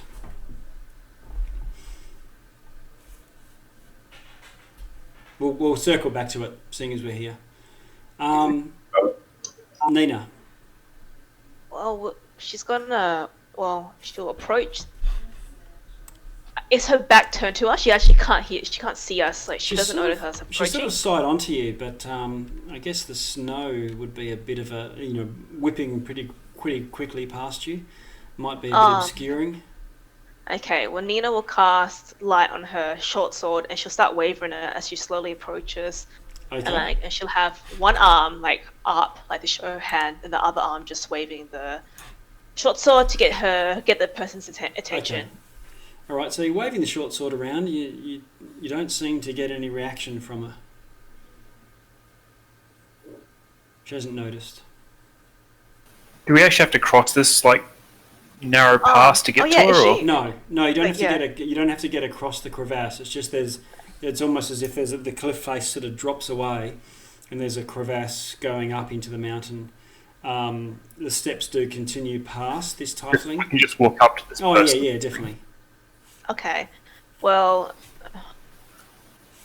Walk up to her. Yeah, she'll continue walking. She doesn't want to say anything until she's like close to her, because she doesn't want to have like another incident with those giant goats and those giant hunters again. So she'll continue walking up until she gets the person's attention. Okay. And when she's close enough, she'll be like, Asterix, are you Asterix?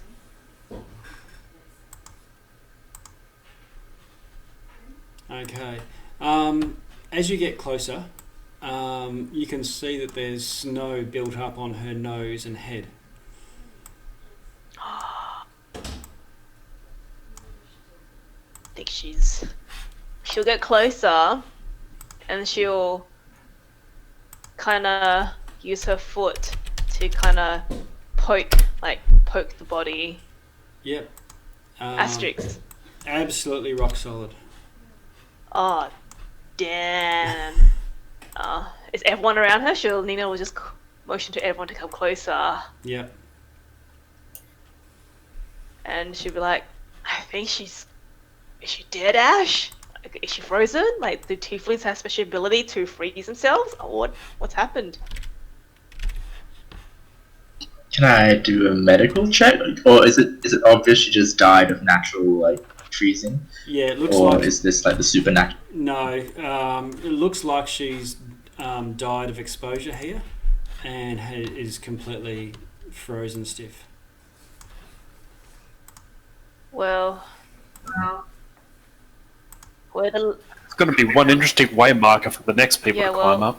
Well, Nina will be like, we're the Luskin deliverers. We have a package for you, but now we'll just keep it now.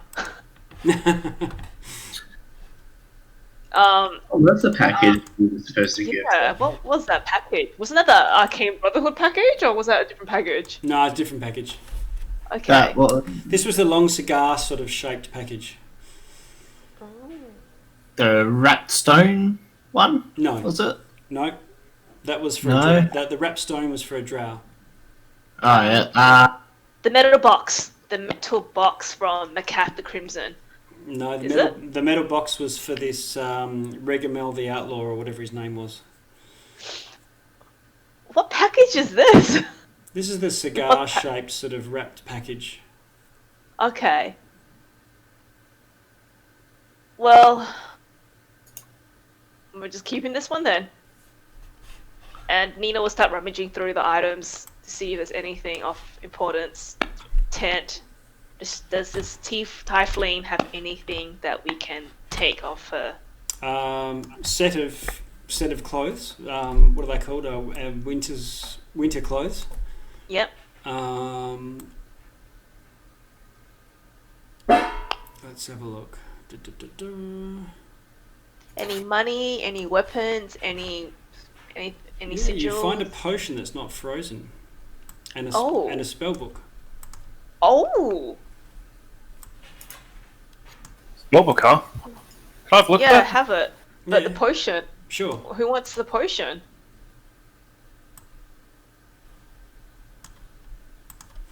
she'll give Ash the potion. Okay. You can figure it out again with an hour of investigation of it. Probably sipping it and without actually sculling it, and trying to determine what it is. We can do it later. Are we in the elements right now? Is it like wind, cold, blowing at us? Yeah, there is. What's the weather like? Yep. Okay. The blue boots seem to have legs attached to them and are buried and the rest is buried under the snow. Oh, the blue boots are not attached. It's not this. It's not Asterix. There's another set of bodies in the tent. Yep. Well, let's go investigate. Okay. Someone can come with me. Yeah, I'm coming. So we go up to the tent. I'll come help with my decent perception. Yeah. Nina will kick the blue boots. Not kick, like tap it with her foot, and like to see if that's like awake or alive or dead or whatever. Can you see the hand out? Yep. Ugh. Okay. So you give him a kick, kick off the snow, and it looks like a dwarf with a head that looks like it's been ripped off. Would one of us know? Would one of us know that if this is recent or not? It's quite old, probably weeks or maybe a month. This tiefling's probably come up this way, running away from the Yeti. Got to this point, got to a bit that's maybe too hard to ascend, or maybe got too tired or exhausted or something, and just sat down for a rest and is sitting here looking at these blue boots. Nina's gonna mug those blue boots. Okay. She wants those blue boots for herself. Okay. And then she'll turn to the group and say, do we have any other deliveries up here? Yeah. Some drow, apparently, but we don't know exactly where on the mountain he is. Will we know if there's a camp on the summit? If there's anything past it like this?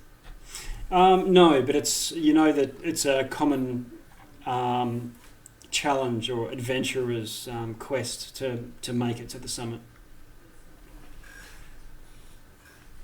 Sorry, somebody was speaking before I was speaking. Did they want? No. Sorry to interrupt. No. I was just gonna say, let's just head up further. What for? To find them? We have no leads on the other delivery, and I'm not keen to stay up in this cold longer than I need to. We've got a bunch of dogs down there that need feeding after. Yeah. You are quite near the top, for what it's worth. So if you look at your map, you can actually see.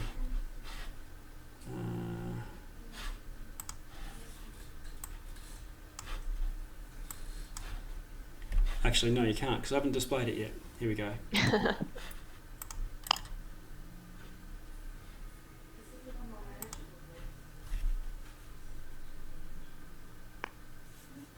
Can you see that now? The ruined camp? Nope.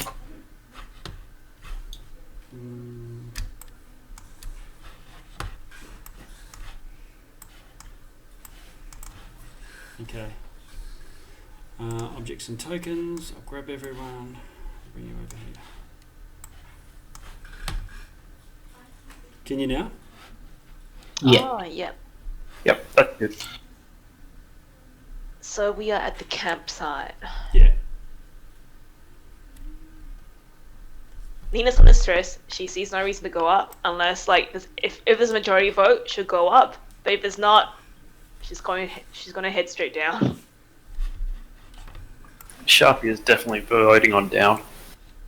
But does that mean we have to climb this mountain again to find this guy? Well, you're somewhere around Kelvin's Khan, not this on the top. What do we know about Calvin's Khan? Like, is there like settlements around the base of the mountain, or like Or is it like what do we know about it? The settlement is the dwarven settlement in the crevasse near Kelvin's Camp, but it's still a fair way away out of the foothills. Oh. Quick vote. Everybody that wants to go up, say aye. I'm gonna do a level up and then go up. Yeah. Aye. So Threads, Elros, Ash, Jakkus, aye. Okay, we're going up. Shafi, we're going up. Okay. Fuck. Okay. So you head further up, and I'll just get everyone. It's a narrow pathway through this crevasse. Eventually, you come up to the top, and you're walking along a ridge line.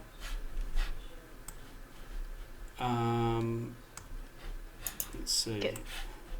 Are we avalanche ready? Fuck. Yeah. Well, if there's any avalanches, it's going to be beneath you because there's just very little snow above you. Okay. Good. And eventually, probably only about 30 minutes or so later, but I'll need to get everyone to do a Constitution saving throw. Does that is that for cold things? Yeah. So. I'd pass it. No. Sorry, no. This is just climbing. Oh, okay. Then I have to do it. Yeah. 16. Okay. So let's have a look. We got an 18. Threads. Con save? Yeah, con saving throw.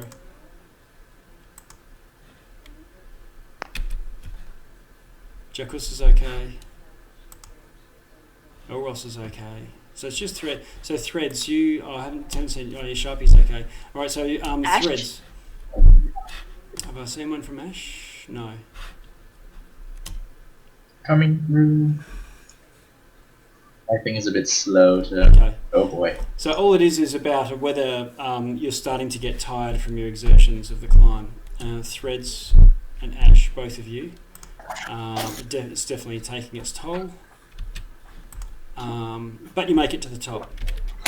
And as you get to the summit, it's a magnificent sight. You can see a long way around for maybe 50, 80 miles in every direction because it's so flat in all other directions. You can see the 3 lakes spread out away from you. This is in clear moments. And there's a character sitting on a rock looking out over the precipice, hunched. Oh my hunched. god. Has he noticed us coming? You're not sure. He's not covered in snow or anything, but Okay. there seems to be a ruffle of feathers around the neck, and otherwise a very thick cloak.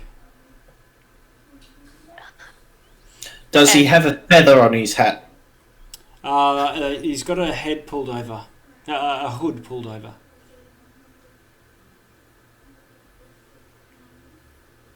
So similar to all these other winter, these characters, it's really hard to tell who's who from a distance, given that everyone wears pretty much the same gear, and when you're all rugged up, you wouldn't know. Well, I'll keep on walking up to him, see if he this notices time Nina's eventually. gonna yell out because she doesn't think there's gonna be any frost giants up here. She'll be like, Yeah. "Hello." She was just trying to yell out to him through the Okay. wind All right. until he notices. He does. Eventually, you see the figure turn and the back straighten, and he looks over his shoulder, and you can see it's a bald drow. And he says, "Well, it's not such a lonely place up here after all." It's a surprise to us too. You wouldn't be, by any chance, waiting for a delivery from your friend? I'm not waiting for a delivery, but a delivery from who? Well, What's your name, friend? We're the Luskan Deliverers. We're trying to find a certain drow, and you seem to fit the first description. I am a certain drow, he says. Yeah, what's your name? My name's Nina. This is going to be tricky. He says, I'm a leader of a mercenary band, but I didn't think that anyone would have known my whereabouts up here, that I've been having dealings in the north. I'm about to abandon this place to its fate. Well, we're trying to do our job, and we're trying to find out if you are the person that is going to receive the package. You wouldn't know someone by the name of Phil Recht, by any chance? His brow cocks at the name, and he says, "What's that old rascal up to?" Do you know his last name? So we know that this is... Yeah, he says his last name. Okay, great. Latin. Great. So his last name. Oh, so you must be Jalexel. I don't know his name. Axel. Axel. Well, He stands and says, "Well then, yes. It seems my name precedes me," and he sort of does this big sweeping bow. Who might you be? Nina bows back. We're the Luskan Deliverers. We are called the Frosty Few, and she'll wipe her head in relief. Right. And she'll be like, "We have a package for you, sir." And who has this package? She doesn't have it on her. So she'll motion to someone who has a package. Everyone pats their pockets and mutters to each other, and eventually you fish it out. Okay, she'll hand this over. This is from your friend. He says, "Thank you," and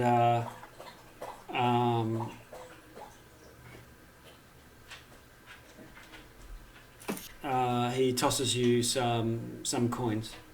Oh. Great. Well, what mercenary band are you? Where are you guys heading next now? Where are you heading next? Well, he says, I've been monitoring the events of this region, and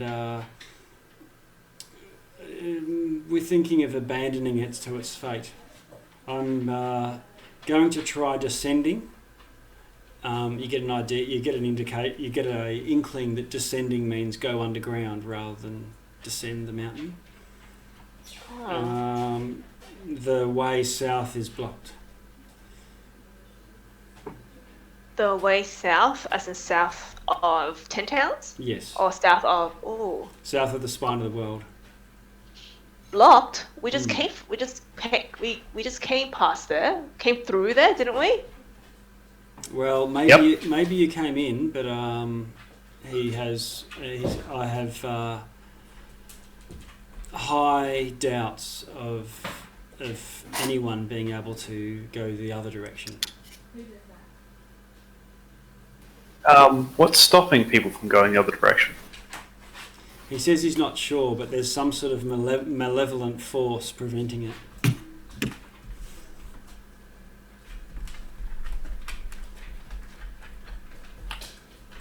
It's possible, and it has happened. People have gotten through either by ship, by magic, or by strength of will, but there's something getting stronger and to prevent it.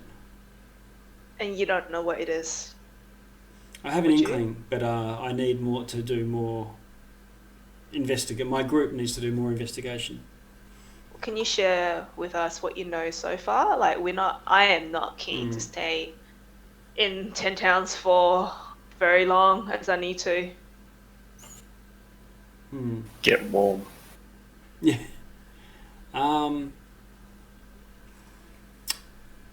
If we find an answer, we'll see how best to use that information. But he's not revealing any suspicion. Well, friend, it was nice to meet you. I really hope you do share that information with us. Okay. Because... Can you roll a persuasion for me? Oh no. You've just delivered his package, so I'll give you advantage for it. Oh, okay. Roll again. Oh, Oh, nice! Nina that advantage. Oh my god. Natural 20. Okay. Follow a 6 followed by a natural 20. Okay. He says, look, you're going to need some assistance to survive this if you're staying in this region. And he says, here, take this, and he gives you a potion. And we don't know what potion it is right at the moment. Oh, he says it's a potion of healing. Okay. They can never they can always come in handy if someone needs to pour it down the throat of someone who's in dire need. That's true. She'll keep it. She'll tuck it away, and she'll be like, "Well, if you have anything else that's worth knowing, I appreciate it. If you share it with us, if you have any means of finding us, we'll be around 10 towns." And he doesn't say anything, but he doesn't say anything, but he gives you a look like, he wouldn't have any Ascending problem. spell would also help. Any problem finding you? Okay. Okay. Well, that was unexpected. It was the right thing to go up to the top. How did he survive up here? What the hell? Well, should we go? Is the guy staying on the top, or has he left the place? No, he's staying. He's staying. Well, she wants to ask him how did he survive up in the cold like this? Like, she does want to know, how he's living up here. He says, I like to accessorize, and I have many of them. Is he referring to his winter gear? A gear, I guess. Okay. Well, she'll turn to the group. Job done. Back down the mountain. Yep. Okay. Let's go. Well, before we go, she wants to yell out, because we're at the summit now. I might as well take the opportunity. She wants to yell out, take a deep breath in, cusp her hands to her mouth, and she'd be like, "Fuck the cold." Nice. Sharpie winces. I don't see what your problem is. Oh wow. Ross, you know nothing.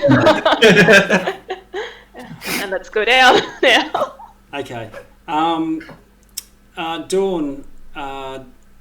is looking to the north, off to in one direction, and does a bit of a eagle cry, and then turns to you, Threads. Dawn is trying to say something, I tell the group. What's she saying? Well,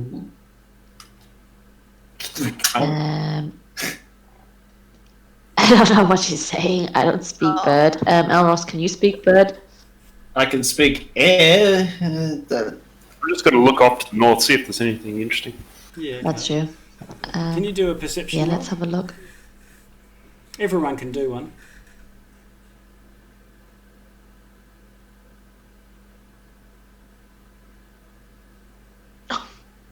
Oh God.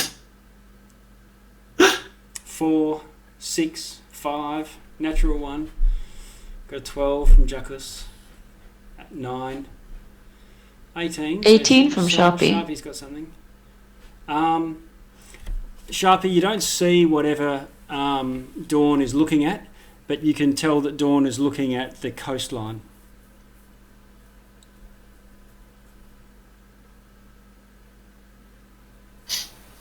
Something wrong with the coastline. I can't see it though. Well, let's not stay out in the cold for longer than we need to. Yeah. So you head back down? Yep. If I use speak with animals, can I understand what she's saying to me? Speak with animals? Yeah, can I understand her? Yeah. So when she calls, you know what it translates to whatever she's saying in your language. So I'd like to do that, ask her what she's seen. Okay. She calls again, and she's saying ship. Oh. Ship. And Dawn is facing north? Yeah.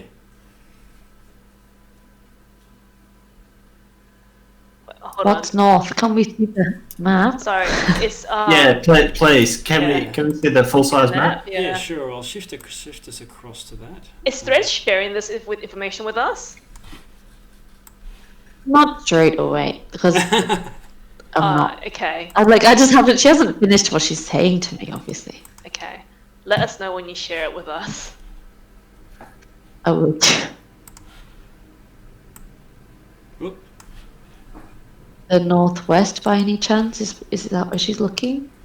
Said dead north.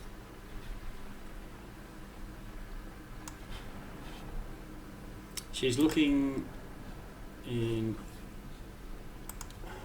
that layer. Can you see this? My ping here. No. No. Can't see any ping. Nope.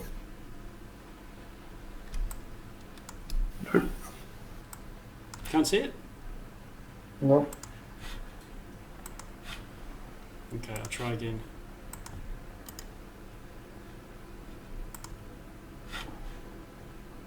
Oh, I know what might have happened. Now? Yeah. Yes. Yep. See that. I can do a little bit of freehand around it. There. Yep. Okay, so Threads turns to the group and says, "Dawn sees a ship into the sea of moving ice." It's completely locked in ice. Nina wants. Well, that's good news. Nina wants to go up. Ask Threads. Oh well. She wants to tell the group she wants to go there. If we can. Nina really likes to go there. Would like to go there. All right, would that be after we try to sort out Sharpie? Or I guess we could pass through Bryn Shanda on the way. She's not in a hurry. She just wants one of our stops to be there. Okay. We hope to find through I'm this. trying to find my mother. Well, yeah, I'm trying to find mother. I think I see her ship. I think that's her ship. I can't see it. I think that's her ship. Yeah. Well, it sounds like you should probably hurry. Like, if she leaves the ship. I mean, the sea was frozen solid, so it may not be moving anywhere. She's not. Nina's gonna stress. She's not in a hurry, but she would like to go there after everyone's things are wrapped up. But if we're there, if we're somewhere anywhere near there, then she wants to press on. How many days travel was it again to get to the sea? Oh, it's... What do you mean? From where we are, how many days travel? It's hard to Lots say if you have to get- dogs. It's a long way if you're going to walk it. Yeah. It might be a week if you're going to walk it. Oh gosh. I guess if we were on the way to find out about those owls owls, that were yeah. up around here, Yeah. then we could do that around the same time, I Yeah. Let's suppose. do that. Okay. Okay. Back Alright. down the mountain? Yep. Yeah. Okay. All right. So you head back down the mountain, stop in, and pick up the halfling and the guide, and together this massive entourage heads back down the mountain. You avoid the difficult area of climbing that was a bit of a false start for you, I believe, if I recall. And because it's only just, you've got you could go up and down in a day, and because you've had a long rest most of the way up, so in that frozen cave, you get down to the base camp fairly easily within that first that second day's march. Everyone should be crossing off 2 days' food. What did we get All right. charged from delivering the packages? Yeah, how much gold we get? Uh, From- 20 and a potion of extra healing. 20 gold Yeah, between us all? yeah. Okay. Oh, sorry, there's 6 of you, 30. 30 gold. Okay, Yeah. well then 5 gold each. Yeah. And Nina's kept the potion of healing to herself. Okay. And you've got this cigar package too, which you haven't investigated, that was supposed to be for the character that died. Oh yeah. So are we taking a long? So where was that Yeah. package from? Because it's a bit confusing with the way it's Okay. been written up. Yeah, so the one that Nina got from the Lizard Man, that was supposed to be delivered to this character. And it was a sort of... To Asterix. Right. Yeah. Was that the one from One-Eyed Jax? No. Dragonbait, an unusual reptilian creature That's who's right. been frequenting the One-Eyed Jax, a tavern on the northern banks That's of right, yep. River Mirror. Yeah, That's so right. it's that one. Yep. Huh. Should we open it? Because Yeah. Well, is there magic Right. on it? Who go? Nobody has skills to find out if there's magic. I can detect magic. Can you? Go for it. Detect magic I as do a... detect magic. Okay. It's not unwrapped, but the package is not magical. All right, want to draw straws? Who unwrapped it? roll a d20 and whoever gets highest number unwraps it. Okay. Roll a d6 and each of us has a number. True. D6. All right, d6. The order on the screen. Yep. Is the order on the screen the same for everybody? One wins.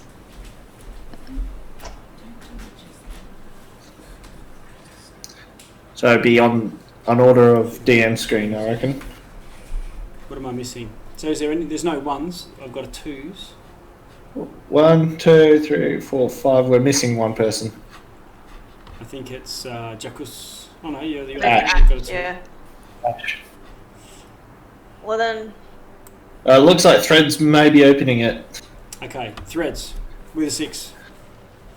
You unwrap it, and it reveals a dagger. oh, What kind of dagger? it's adamantine. A dagger with a... No, it's That would not, be really convenient if it was. it's not adamantine, but it's very well made, and it has a bone handle. So Threads kind of like throws it in the air and flicks it around and is like, Sharpie, are you in need of a dagger? As it turns out, I am. Kind of gazes at the really pretty bow and handle and is like, Okay, this is my apology for earlier. He gives it over to him. so Sharpie, you'll need to spend To an be hour fair, with this. an owlbear. An owlbear, yep.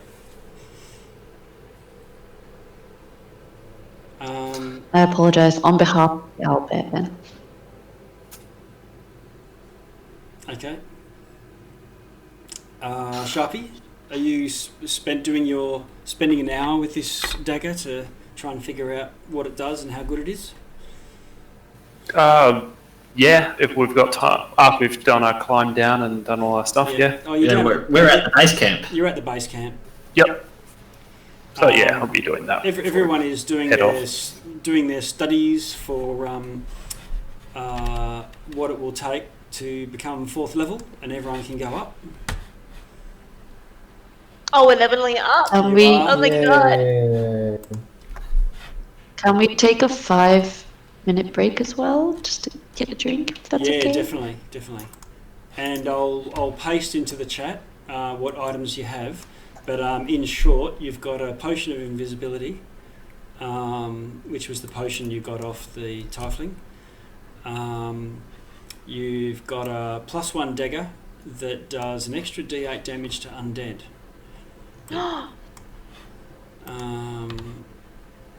You've got a spellbook with Alter Self, Cloud of Daggers, Comprehend Languages, Detect Magic, Expeditious Retreat, Scorching Ray, Shield Suggestion, and Tensor's Floating Disc. And you know that the one that Jarlaxle gave you, Nina, was a potion of extra healing.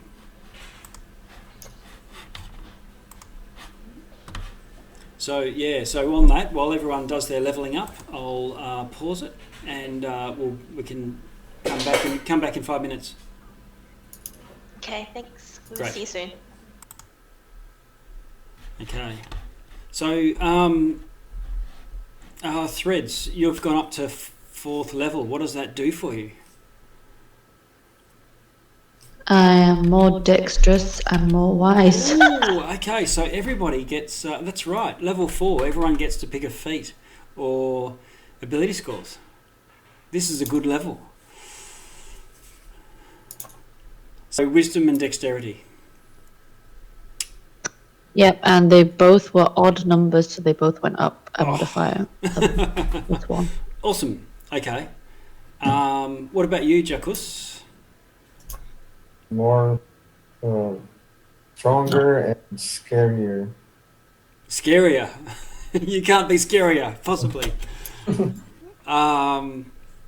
What does that mean? Charisma. Charisma, yeah. Okay. Strength and charisma. And were they both odd currently? Yeah. Oh, okay. So what's your strength now? 18. 18 and 16 for Okay. charisma. All right. So that'll affect your scariness with your fear roar. What about you, Elros? As you can see in Roll20, I've taken the Warcaster feat. Okay. So you can cast a spell as an opportunity attack Yep. reaction. And I've also got advantage on Constitution saving throws when I have to maintain concentration. Great. Okay. Ash? She wakes up after having had a dream, and she goes, I saw something weird in my dream, and then she'll rummage around in her first aid, and then she picks up just like a piece of bandage. It starts to glow in her hands, as she has taken the healer feat, and so now her first aid is actually enhanced. All right. Okay. Sharpie? Are you slinging spells or roguing it? I am taking a feat. Oh, okay. Basically, I can spend my action and my luck to allow people to re-roll if they roll a natural one. Oh, this is that the lucky feat? No, it's the halfling feat from Xanathars. Oh, okay. That was the one I asked you if I could. Oh, the bountiful luck. Yeah, right.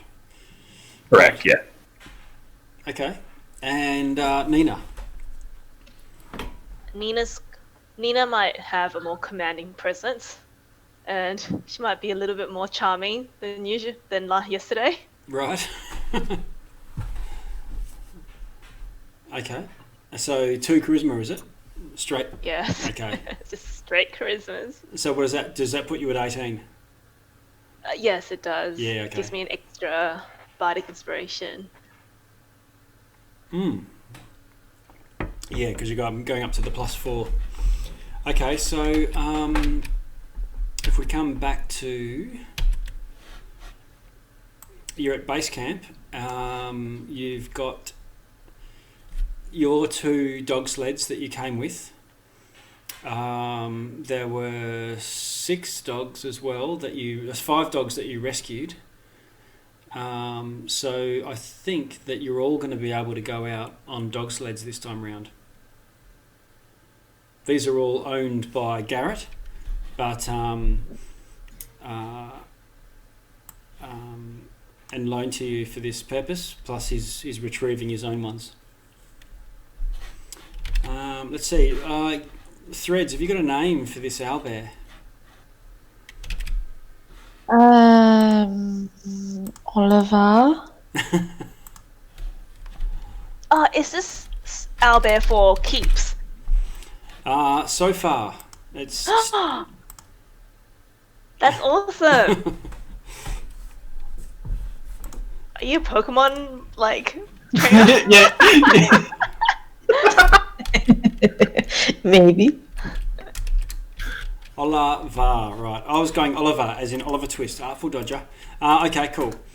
All right, so Oliver is is definitely snuffles around, does his own thing, but generally hangs around where Threads goes. Grand. Make sure I feed him some of the Axebeak's food, so Yeah, doesn't go hungry. The Axebeak is looking very edgy. It might be natural. Threads, you're doing your scouting by yourself. I think I'll watch the back. Sorry. Yeah. Also, Jackus, you're feeling like you're getting the hairy eyeball from Oliver every now and then too. It's okay. Okay. I think he ruffled his feathers. Yeah, ruffled them's a word. So let's have a look. How's our? I'm going to have to shift us back to the other map just to have a look at how far we're going. Are you going to go now back straight to your to Kayakonik? I presume. Let's have a look. To finish off that quest. Yeah, right. So we jump into Kelvin's Cat. Yeah, okay. So, Threads, can you roll a survival roll? I'm assuming you're up the front if you're doing your business. Yep. Is that straight roll? Advantage if you can convince anyone to help you. I think Sharpie said he's not at the front with me anymore, No, so maybe not. You've lost a buddy. Big Chook says no. Yeah. Yeah. And everyone else is Yeah. silent. They're all busy doing Sudokus. No. Though, if you give me a couple of days and allow me to make a saddle, we could probably sort this out quite amicably. You're not riding my owl bear. Okay. Nina will help. Some people just so selfish. Oh my God. Nina will help, yeah. Okay. Let us. 16. Okay. The only thing that you encounter today is a small herd of elk.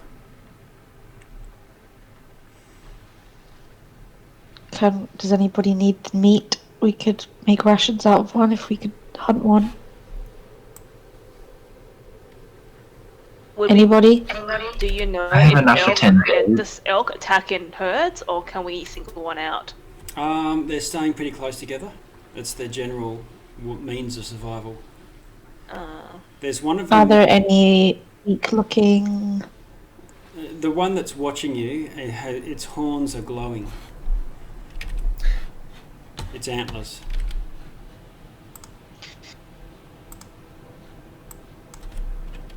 Can I keep it? Oh, that would be funny. He's a prince of the wild who deserves to be free. So we've got a Pokemon trainer. No, my God. No, I don't. Or a Disney princess? Yeah. Uh, Yeah, you should keep it. That way we can carry around food, and if we need food, we just kill it. Wow.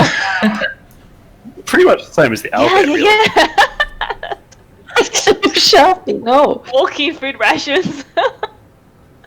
So, do we want to? Are we going to try and hunt this magical elk or what? No, we're not that far from iconic. All right then, fine. All right. But if you're summer threads, go for it. No, summer threads. remembers the last time she attacked an animal and it didn't go very well, so she's going to leave it alone. Okay, all right. So this alpha elk watches you go past with its glowing horns as the others go carry on and watches you move on past. You can see the handout, I presume. Nope. Oh, Nope. okay. Sorry. Ah, yes, there. It's coming up. Just open with him. Oh wow. It's so cool. It looks very dangerous. That's the background Eros has on his character sheet. Oh, right. There you go. And that gives you an idea of what the daylight is like as well. You know, you can see in the distance, but it's far from ideal visibility. Okay, so you carry on, and at the end of that day, you arrive in Caer-Konig.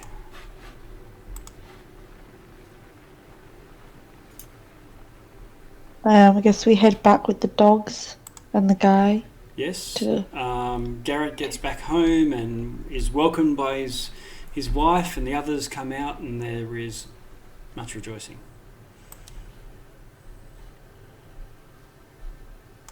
I'll move us there.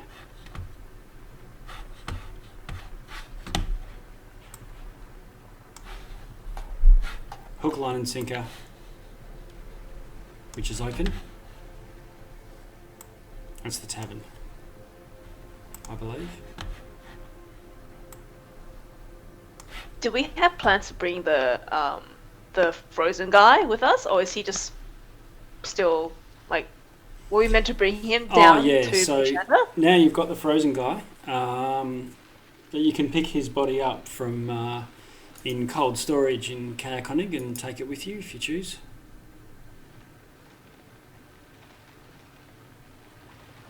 Yeah.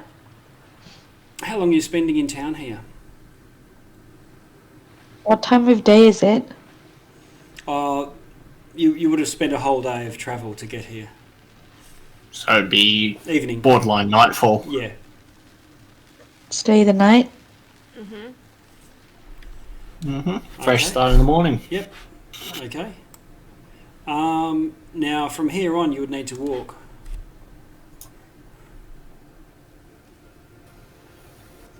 Okay.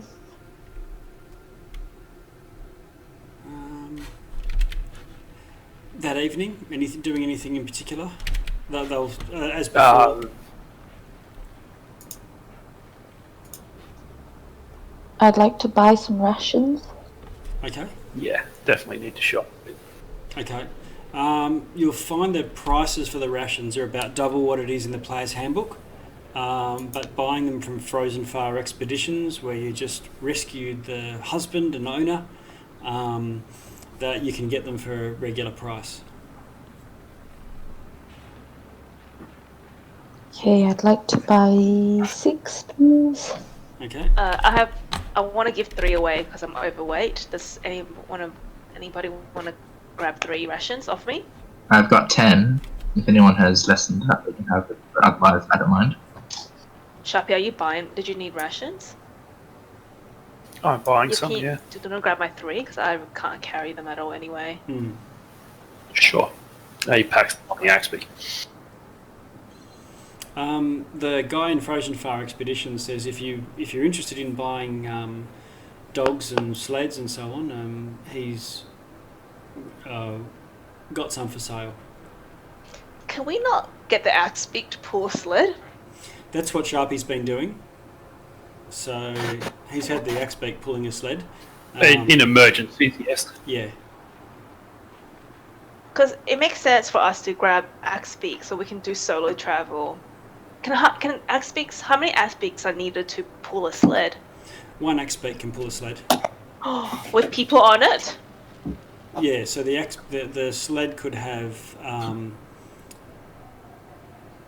don't have capacities with me, but assume that if you keep it light, it could pull one person on a sled with your gear. Oh, one person on the sled. Okay. How much is the other dogs and the sled combo? 200. 200? We're not making enough. We're not gold. making enough money. Unless we got no miners.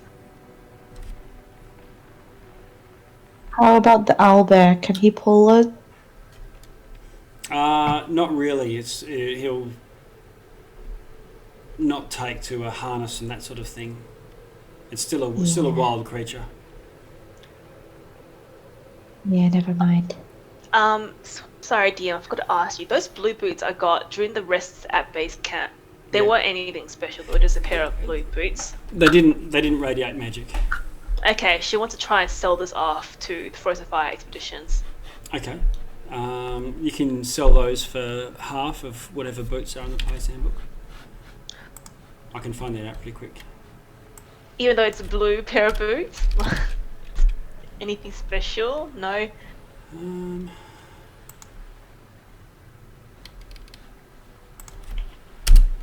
It's a lot. You can do a persuasion, see what you can do with it. Yeah, I really do want to try and get some Good. money.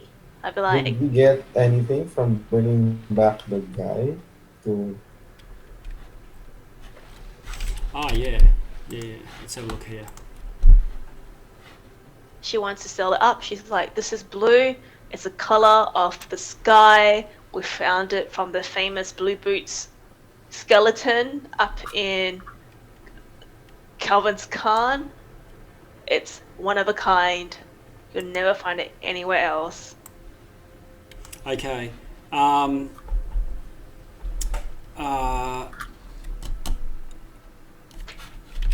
did you go? How did you go with your persuasion? So you can get full boots player's handbook price for them. It's just normal adventuring boots. Okay, great. Yeah. The other thing is Keegan and Garrett gift you with some of their own, treasure, some of their own precious things that they've got stashed away. They give you a wooden box which has got 4 carved figurines in scrimshaw, which is the bone from the knucklehead trout. Nice. One's a spouting whale, one's a smiling fox, one's a pair of dancing hares, and one is a walrus with holding a plaque that says "Live, laugh, love." Oh wow. No way. And each of those is worth about 10 gold.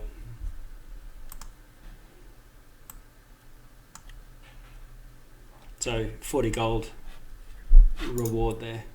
If we 40 gold if we sell it, or right now we can't sell it, right? Oh, if you prefer to just have 40 gold, you can find someone to sell them to in town. That's fine. Yeah. Do you guys want to grab the gold or keep the trinkets? Trinkets are easy to carry. Trinkets are probably lighter if you're just trading them for 10 gold piece worth of stuff. Okay, we can sell them, and when we need them, when we need the extra money, then. Yeah. Okay. I'll put.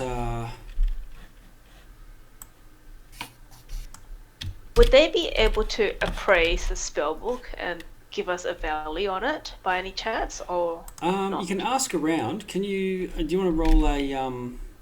Not yet. I just want to know how much it'll cost, so we know. So yeah. Yeah. So you can ask around. You'd be using your charisma to try and do that. Yes, I would be. I'd be like, excuse me, good sirs. Fuck. We found this. We found this spellbook right near the blue boots. Okay. One of a kind. Okay. All right. So people are willing with your 17 natural +5 to persuasion. Everyone falls over themselves trying to help you out, but there's no wizards or nobody with much knowledge of what they would be worth. But you are directed that there is a wizard that lives not too far away, and he's a recluse, a what do you call? Hermit. A bit of a hermit, an inventor, and a sage. But it's pretty clear that he's a wizard by trade. Oh, he's presumably he's sort of stashed away somewhere. He's a bit of a crackpot, but he's a sage. So he's book learning smart. Do we have a name for this wizard? Macready's. Macready's, and he's just no direction. Oh yeah, he lives in a cabin north of the forest by Lonelywood. Oh. I think you might have that marked on your map if I recall. Nina will let Threads know. She might have found someone to help with him. His little wand magic. Oh, there you go. Black cabin. It's here. Oh, So if you okay. look on your map there. By Threads, you mean Sharpie? Oh, sorry. Yes. Sorry. Yes, Sharpie. She'll let Sharpie know. Oh, you have a. We might find it. We might be able to come across a teacher for you. Might check East Haven and Bryn Shander first. Well, Yes. we're going down south anyway. Thank you. And she'll get she's gonna give a swap back to Sharpie. She'll be like, you know what? If you learn something new, it's gonna benefit us anyway. So she'll give the book back to you to hold, because she can't hold that. She can't hold anything on her anyway. Thanks. He packs it on the Icewind. Okay, so I think I've just put this on your map here and drawn Macready's in just so that you can.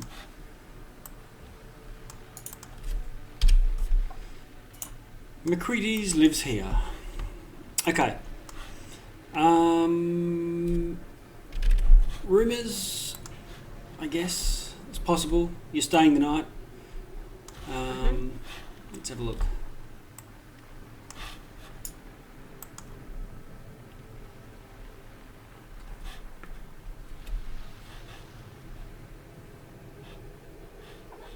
Can I get everyone to roll a persuasion? It's just about how well you socialise that night.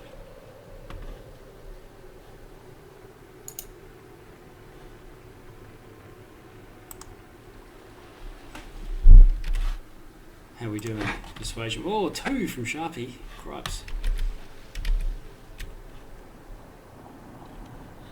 Turns out Sharpie doesn't talk all that much. Yeah. Elros's condition is causing people to talk about him the wrong way, so he's trying to avoid areas. Okay. So so Jackus, you got a 17, so you're actually doing well. Oh no, that's damage. That was from your swack. Adamantine Warhammer. No. Oh, I'm way off. I'm right. You're way up, man. There we go. So, do we have any above 15 and above? So I've got 1, 2, Nina, Ash. Yep. Okay. All right. So where's my D20s? There we go. 2 of them. Oh, God. Wow. Okay. So one of the rumours that you hear, or just it's not really rumours, conversations that you get involved in when talking about your recent exploits going up the Kelvin's Cairn, is Goliaths. And somebody says, "Oh, we don't see Goliaths much around here." But there's 2 feuding clans in the spine of the world, and maybe if someone helped them to set aside their differences, all the Goliaths would benefit and maybe join forces. They're generally goodly folk, but pretty warlike. Says, "Oh, I'd sure like to meet a Goliath someday."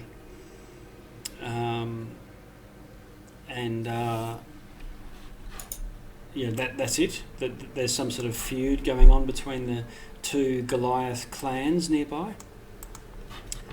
The 2 locations where the 2 tribes are supposedly have their camps. One is called Sky Tower Shelter, and another one is called Wormdoom Crag. These names. Wormdoom doesn't sound great, does it?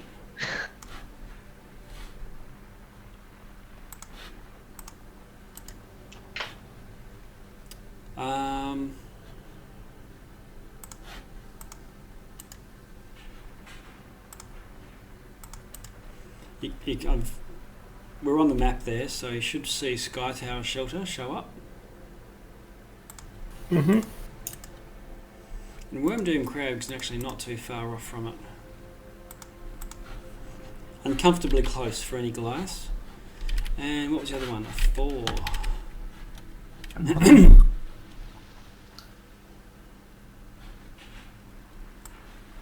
Okay, so that's the one about. There's a bit of a tie-in between Macready's when you're talking about him. Macready's is the guy that has currently occupied the Black Cabin, the old Black Cabin, which has been there for longer than anyone can remember. He's doing magical experiments out there, and he had an apprentice, a gnome called Copper, who now has moved back into 10 Towns and is living in the House of the Morning Lord in Bryn Shander. So yeah, every time you have a bit of a chat, you find out more about what's going on around 10 Towns. Other than that, you have a uneventful night's sleep and a decent rest. Can I ask Ash Louise a favour? That night?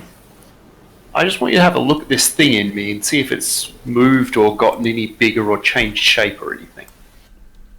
Sure, is that obvious to visually? Now that we're some places believable. Yeah, you can do a medicine check if you like, Ash.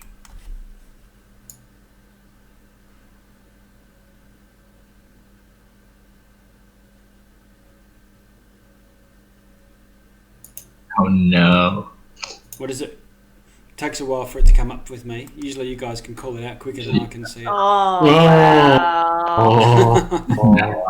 All right. So with a natural 1, you tell Sharpie he's fit as a fiddle. I can't see it when you roll. I use my ability to let her re-roll. Oh!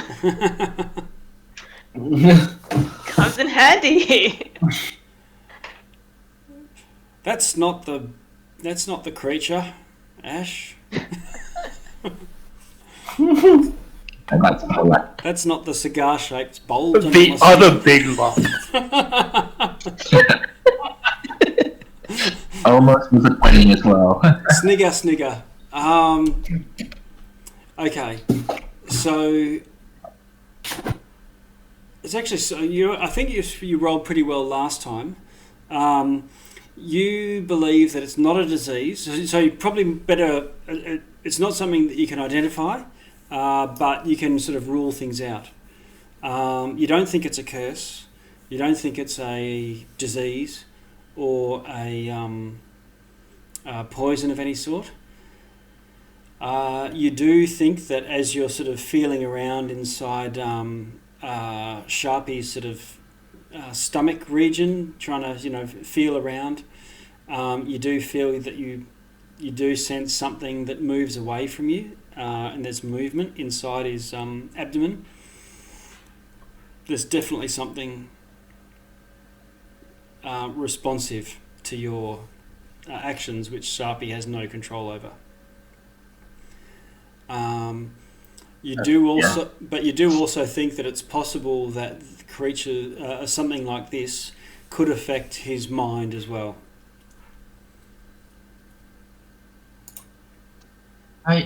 I think you may have some kind of parasite, but unlike that thing which jumped into the ear and replaced the brain entirely, this thing seems to be in your abdomen somewhere, and it might still affect your mind, but I have no idea what it is. And magic didn't cure it. We might need more powerful magic, or perhaps something surgical. Yep. Assuming it is indeed a parasite of some kind. So you think that You're a bringer of joyful information.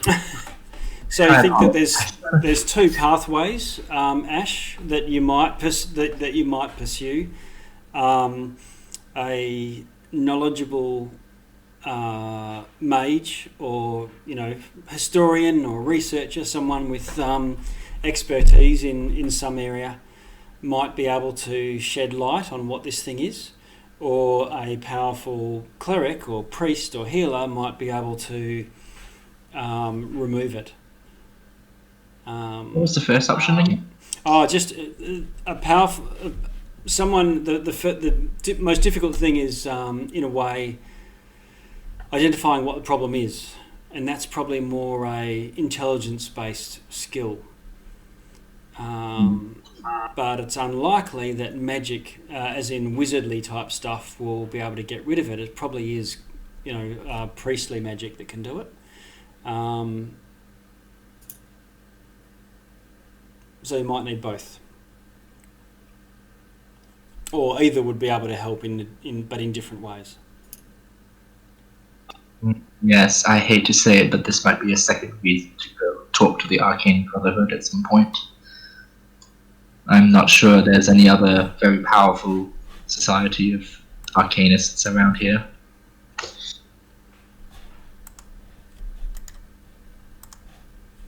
There was that priest This in. week just keeps getting better and better. There was a priest in. Was it Bryn Shander? Yeah. That's true. I don't know how powerful or helpful he could be, but Yep. Okay. Well, we will need to be going back to Vinshander at some point anyway, so yeah, we'll definitely look him up. Okay, so you're going to head further south from Kayakonik the next day? Yep. Yeah, are we heading to East Haven? Yeah, so... I think so. Yeah, if I jumped back to your map... here? Did we bring the frozen guy with us? You do have Okay, great. frozen Very guy. important. We want that money. Okay.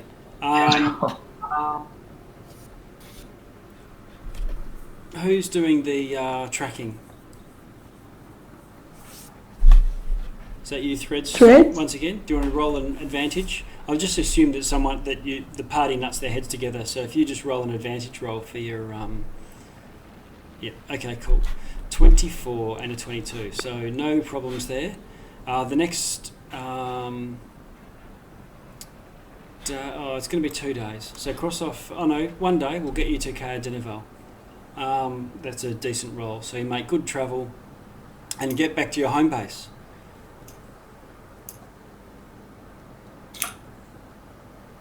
Oh. Forgot about that. Go back to your tower within the keep at Caer Dineval. Do they provide us with food and stuff, or do we have to provide it for ourselves? You're provided with food while you're staying there. Is there any news that's changed in the town? Any? There hasn't been any further reports of. Oh yeah, hang on. Have they cited the Avarice girl? Is she still there? So there is news. Avarice, the white tiefling, Yes. has pulled up stumps and left. Oh, she's gone. Yes. Okay. Did she leave anything behind?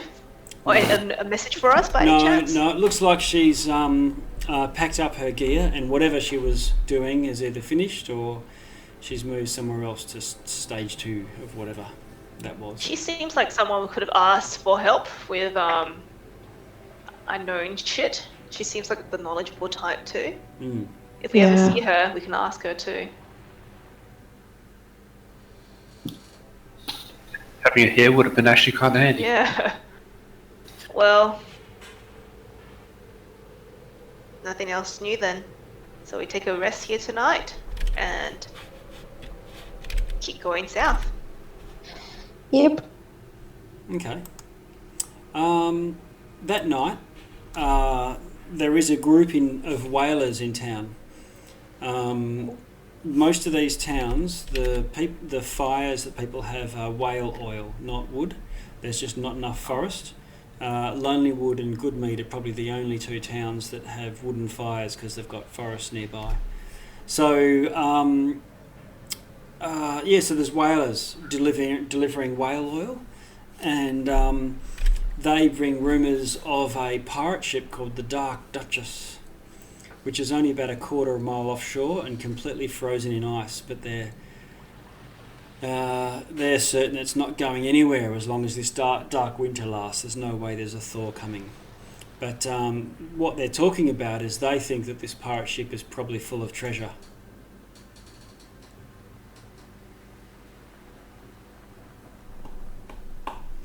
That's about it. Unless Nina's just she'll just talk to them, find out how far it was, what was the safest way to get there and back. Okay. Yeah.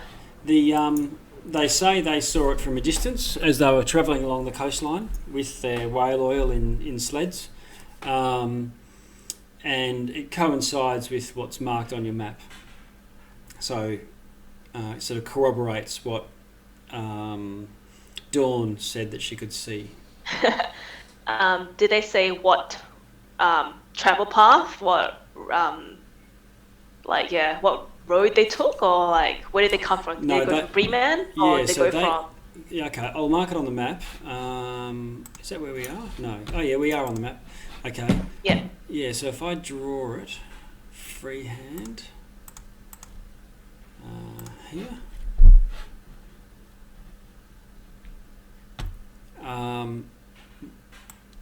They came around here, crossed over. Can't see. Yeah. Oh, there it is. Yep. Okay. Blue line. Ah, yeah. Yeah, we can see it. Yep, blue one. Yep. So you can see that if I get back to select, up here there's a bit of a peak, and so they sort of skirted around that, so they were travelling flat. That way the sleds are very easy to pull, and they skirted the forest as well. Got to Tourmaline, and that way they can then just use the normal roads to travel from Tourmaline, Targos, Brinchander, and now East Haven and up. And they do a sort of loop and deliver oil to all the towns and sell it. Trade. Did they, by any chance, mention anything about any creatures around, or any wildlife around the journeys? Far more than in prior years. Okay. It's more wild. Okay. Would anyone else in the group have heard this conversation? Oh, I would assume everyone would have. Okay. This is just general, banter at the bar, really. Okay. Nina's joining in the banter. Okay.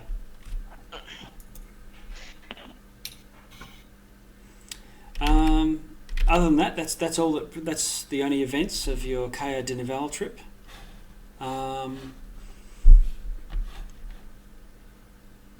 You've got another day. Can you do another roll for us, Threads, to get to the crossways?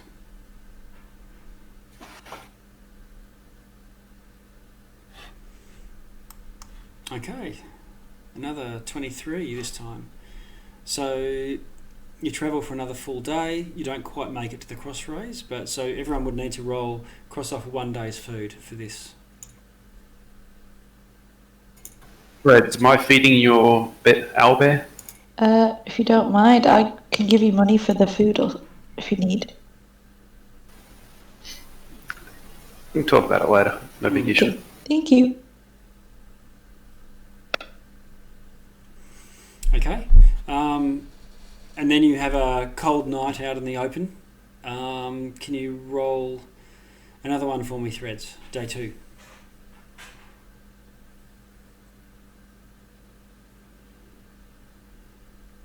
We've got 21, another high one. Okay, so you get to the crossroads about halfway through the day. Now you're turning east towards East Haven or straight out to Brinchander? I thought we said East Haven.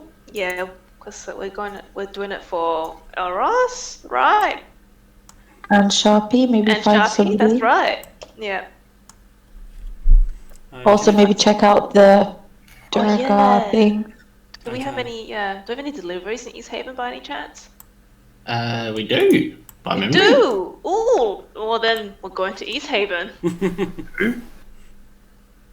So exciting. I can't remember off the top of my head, but So the next day, you arrive in East Haven after only a short journey, and finally make it to this fairly large town on the very southern tip of Lancashire. Let's have a look.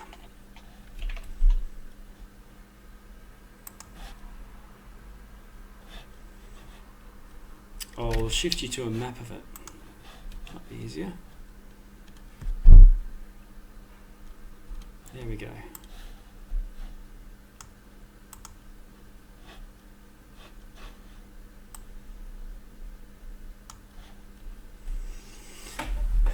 You should see this come up. So you're coming from the east way into a much larger town than the two tiny Cade and Valcarconic that you've come from. And there's much more activity thereabouts. There's maybe up to 1,000 people living in this town, rather than a couple of hundred from the others. What are you wanting to do as you come in?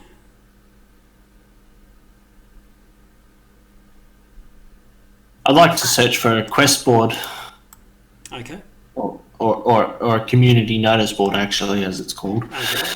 So you ask people about community notice boards and that sort of stuff. They sort of, look at you and go, well, there's the town hall's that way, and they point up the path. You can find that pretty easily. I'll just get that to mark it on your map for you.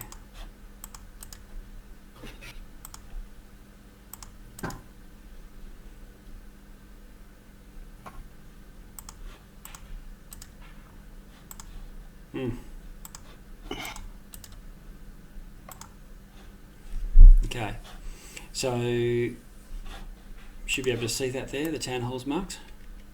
Yep. Okay. You can see that all of the jetties and all the ships attached to those jetties are all completely frosted in. So there is no means for anyone to hit the lake from where they are.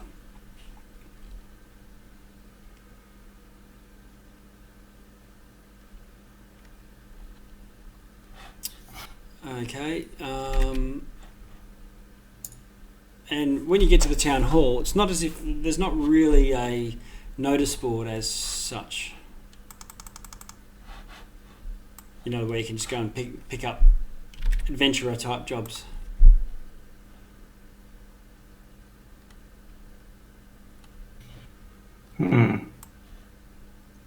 As you're asking around that, they're saying, "What are you wanting to do? What brings you to town?"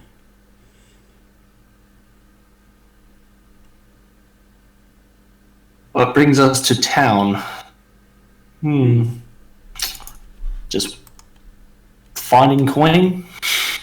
Right. Yep. Any sort of money helps.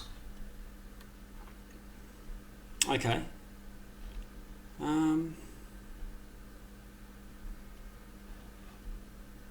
One thing you notice where there is, like, the notice board is more of a for sale stuff, but one thing you do notice is there's a wanted sign with a sketch of a person with a tall wizard's hat, very traditional pointed hat with a brim, and someone has sort of defaced it. Is there a name on the poster? It says Die Red Wizards. Dazan. Right. I'll show that to our party. Okay. Is there a reward written on it?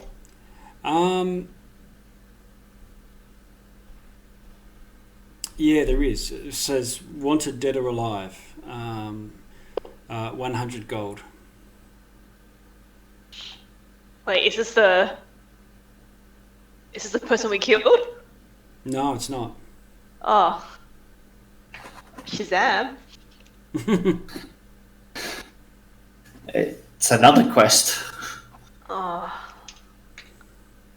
Someone Who do we talk? someone looking at it says, well, he's a goner now. Can I approach the guy that said it and be like, what do you mean? Well, What's since it about? that guy burned at the stake not too long ago, a couple of weeks. The guy that was wanted for gold is dead already? Oh, yeah, they brought him in. Who claimed the gold then? He was sentenced to death. Oh, another adventuring party. Ah. Yeah. Then this advertisement is false and she's gonna rip it down. And old. Just rip it down. Yeah. What? False advertisement. Well, she's gonna ask the guy that she's talking to. She can be like, we're trying to find someone to help our friend here. He has some medical condition that we do want to get looked at. Is there are we turning to the group? We're looking for a doctor, right? Or someone from Healer or just a scholar? yeah. So she'll let the guys know. Like, is there anyone in town that fits that description? There has been a lot of wizards rumoured hereabouts, but no resident, if that's what you're looking for. Wizards are rumored about, as in passing adventurers, or No, the Brotherhood are combing the whole, combing Icewind Dale. They're looking for something. Almost and as they if, passed. yeah. They passed by here recently. Are the rumors recent?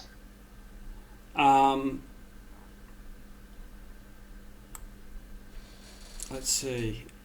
Yeah, he says. Well, this guy was one of them, obviously, but he hired a group of adventurers and then betrayed them and killed them all for whatever it is that they were supposed to be his bodyguards.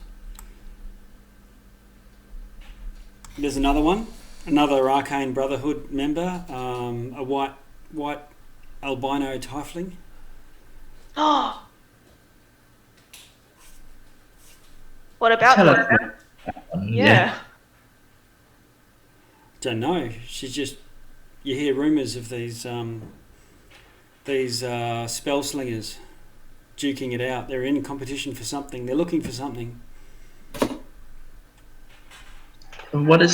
So is this a bounty for her, or is this a job that she put out? What do you mean? Sorry, what are we talking about? Rumors, or are we talking about bounties? Oh, they were asking about wizards or knowledgeable people to help out with Sharpie. I see. Yeah, well, we need to find her, definitely. But she sounds like the best bet. Anyway, Arcane Brotherhood, as much as I hate to say it. Yeah. Did they So there's say- no clerics or priests or anything in this town? Oh, I don't know about clerics. There's Ronaldo he does information gathering, if you know what I mean. You could head over. You could head over to the White Lady Inn. Talk to him. Well, yeah. Let's go. Okay. All right. As you're sort of about to leave, another person who seemed to have been sort of nearby says, just before you head out, you're adventurers looking for work, I understand? Yes. Yeah, Yes. Well, I'm the captain of the guard here, and yeah, so I am looking for someone to go and investigate something for me. And what's That sounds like something we can do. what's the job and what's the pay?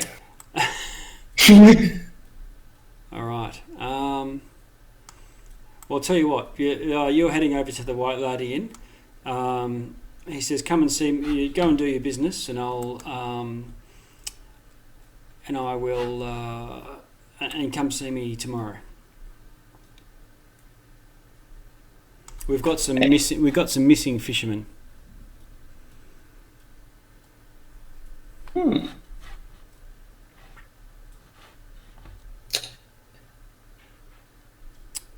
You can try and persuade him to cough up now if you want to try and talk him around.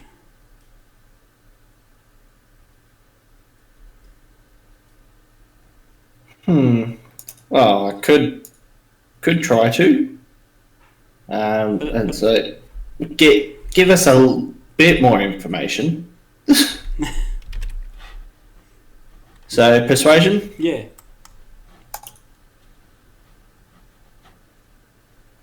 That's a 12. Okay. He says, "Yeah, it's just I've had some fishers, some fisher folk, have gone out onto Lake Denishire. They haul their smaller boats out across the ice, and there's some that's gone missing.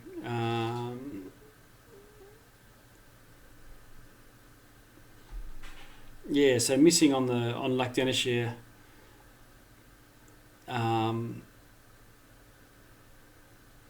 If you can possibly investigate." And how would we get onto the frozen lake? Oh, you can walk there. So their boats were found, but there's caves all along the that area. So you could probably walk along the edge. But their boat was found pulled up.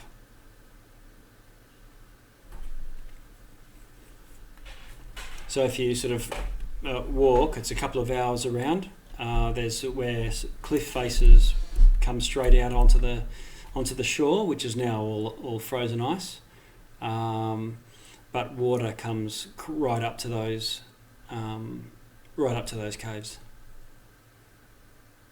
And if you can have a snoop around, doing a bit of an investigation and find out what happened to them. We haven't been able to discover anything.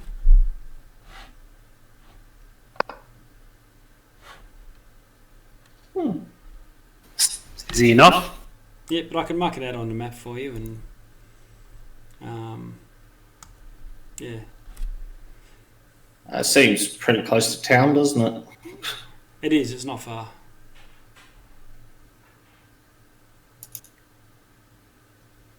Yeah, why not? Okay. So it's getting on a little bit now, but if you meet up with me tomorrow morning, I'll take you down we'll go down to the shore, and I can point you in the right direction, and we can talk rewards as well.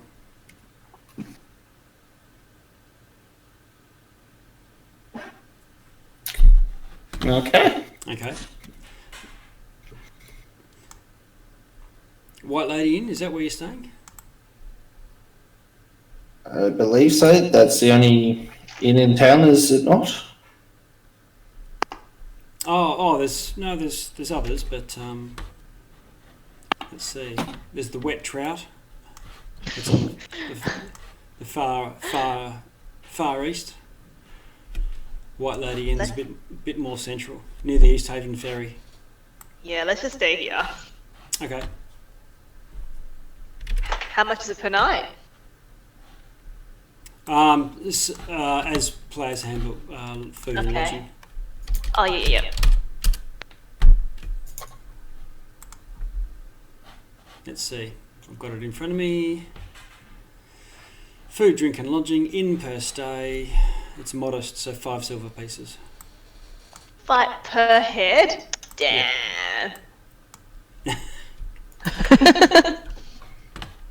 Are you going to pay the 5? So that's 3 gold for the 6. Yep.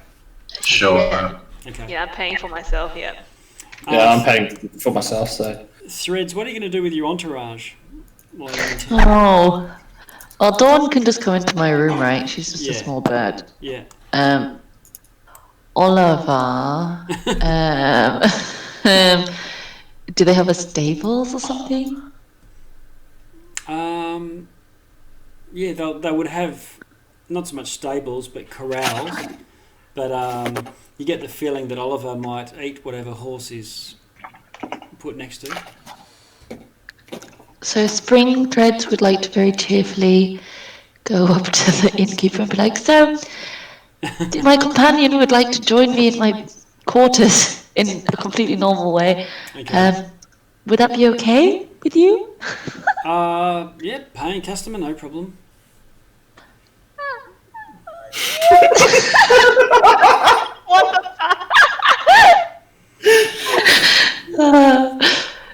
So 5 silver for him too? He says, your companion? Yes, 5 silver.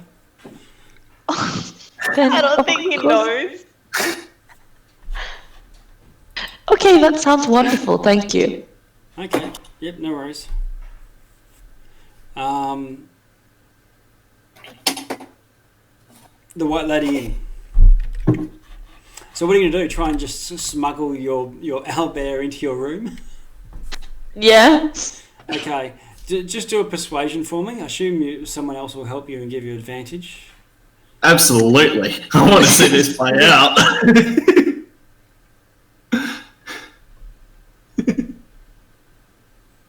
Ooh.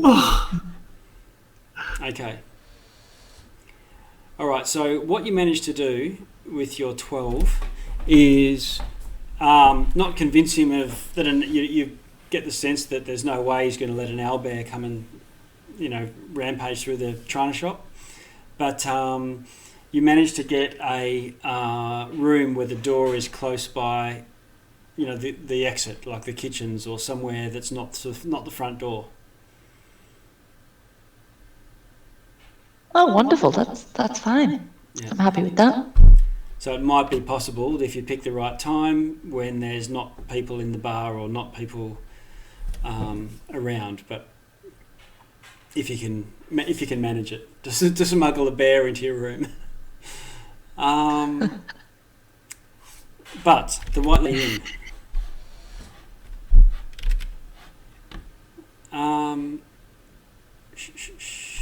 Let's see.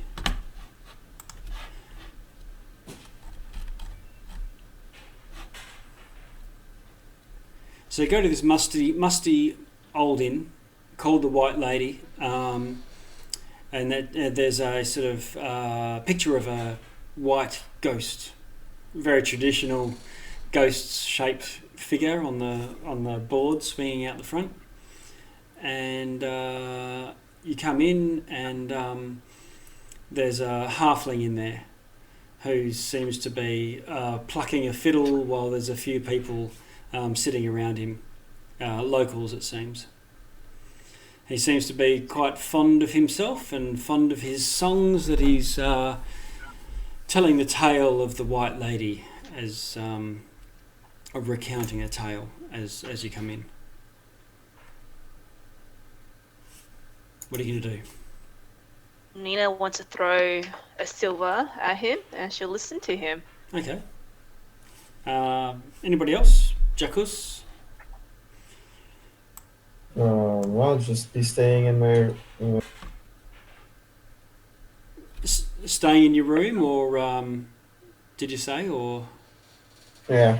Okay. So you retire. Okay. Yeah. Yep. Grab a bit of rest. With his, he recounts the tale of the White Lady. Her husband was a miser who kept treasure in a heavy locked chest that never left his side. And he sort of wide-eyed peers around. Perhaps to this very day, this heavy chest capsized his boat and caused the man to go to his sunken grave.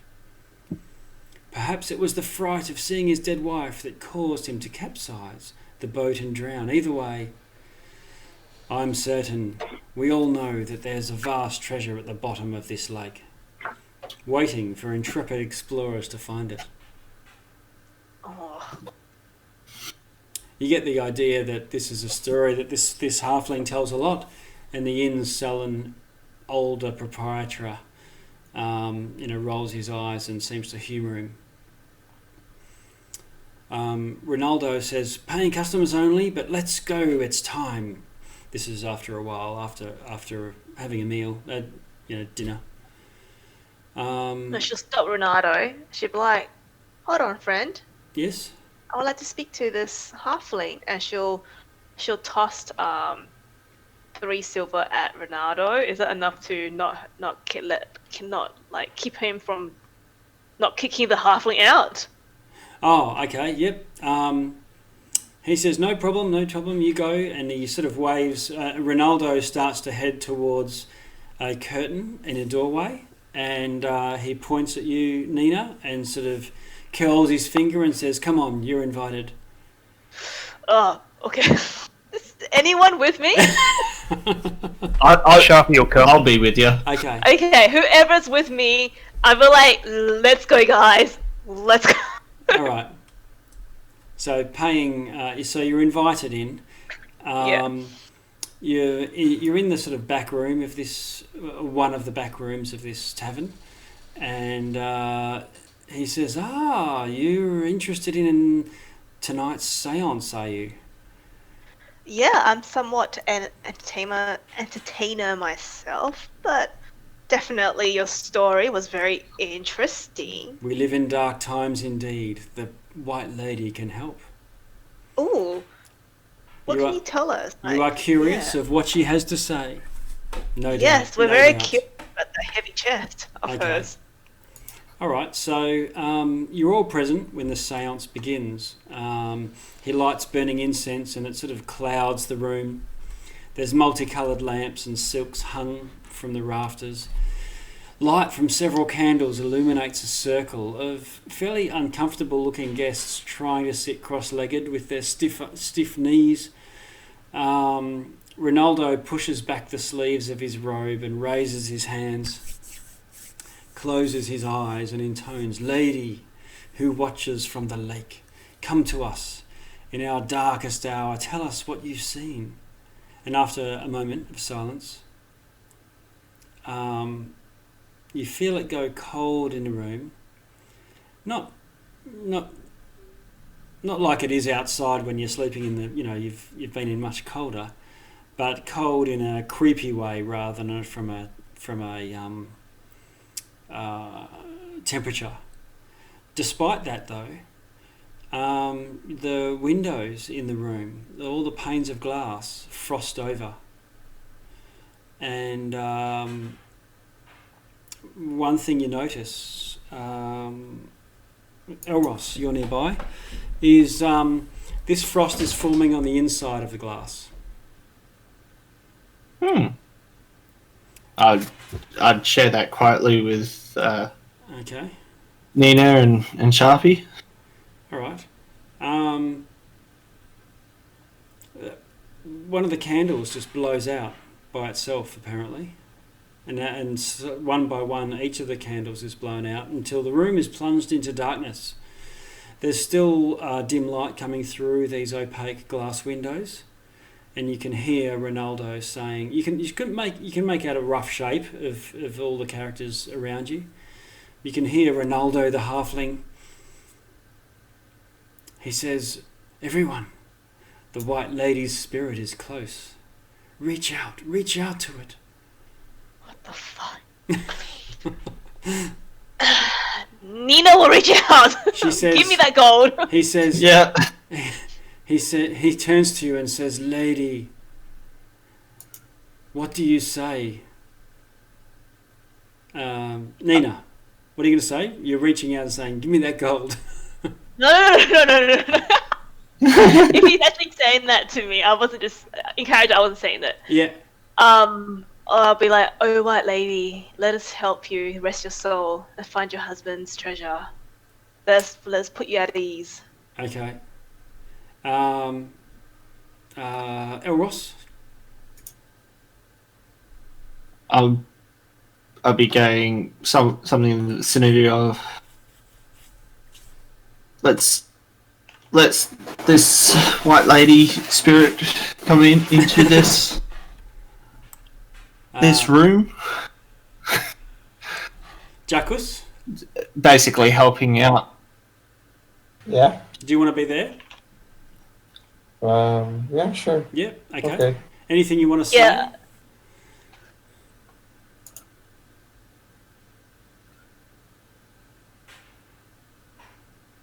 Anything? Ronaldo turns to you, Jackus.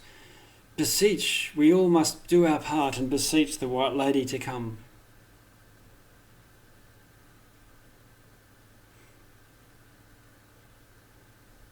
Oh, that's not creepy at all.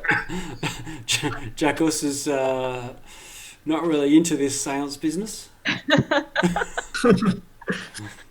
don't hold with those poltergeists. Anybody else want to jump in? Puppy is there, but does not say anything. Okay. Ash. What is this white lady? Well, you heard the story. She was a lady who died, and her husband drowned. This isn't some sort of necromancy, is it? Necromancy? Oh no, the white lady remains in her state and guides us. She just goes, "Oh, I see," but she looks a bit doubtful. Okay. Yeah, it's a little bit dodge, but let's go with it. Okay. All right. What I'll do is we need to do a group check. So everyone can do a DC 12 charisma persuasion. Elros and Nina can have advantage. I haven't thrown to threads. Are you saying anything or got anything to?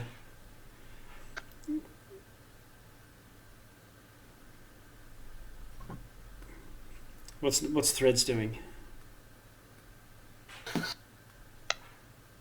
Threads is really into it. Okay. All right. So are you beseeching this white lady and asking her to come? Oh yeah. She's like, Threads is like stood up. She has her hands in the air. She's like, white lady. Okay. So you can roll with advantage as well. Your persuasion. Oh, Jackus, 19. You just frown at him and in such a charismatic way that you do the Clint Eastwood. You just have She has been for hard walk. You just have to squint at the white lady and she arrives. Okay, so I think we've got a lot of passes apart from Sharpie. Oh, and Elros, I think. My first one, then you said advantage, so it's the second one, which is 23. Oh, I see. Yeah, right. Okay. So working backwards, we've got Threads with a 16, Ash with a 12, Jackus with a 19, Nina with a 23, Elros with a 23, and Sharpie with a 4. I think that's everyone. Okay.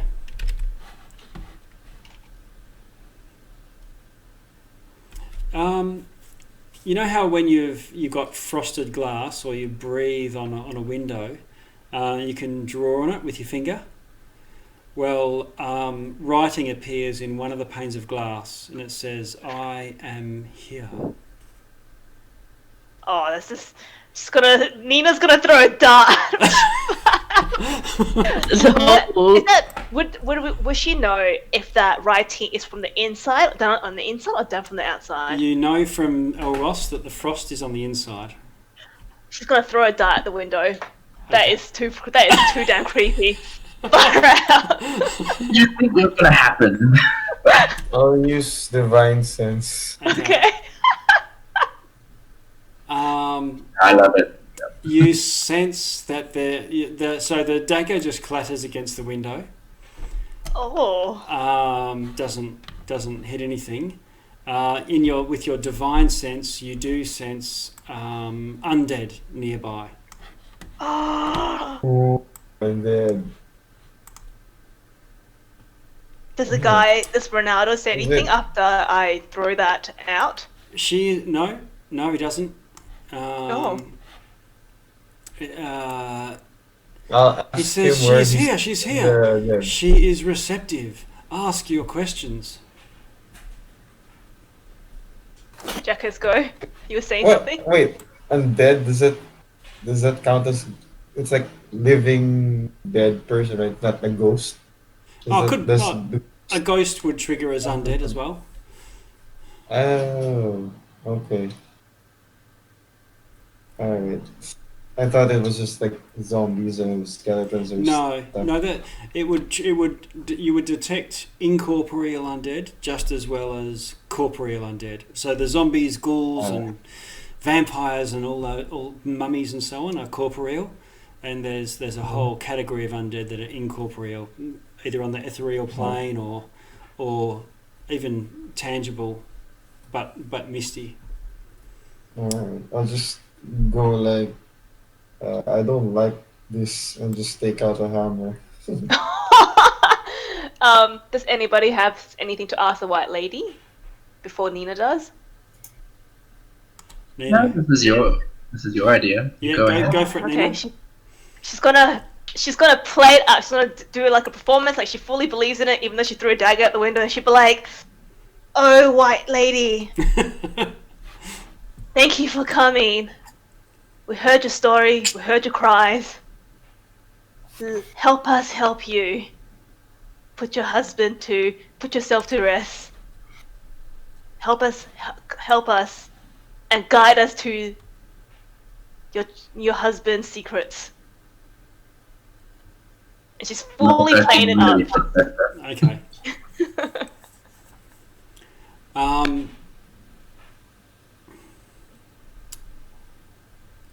The one of the panes of glass mists over, and you see greater.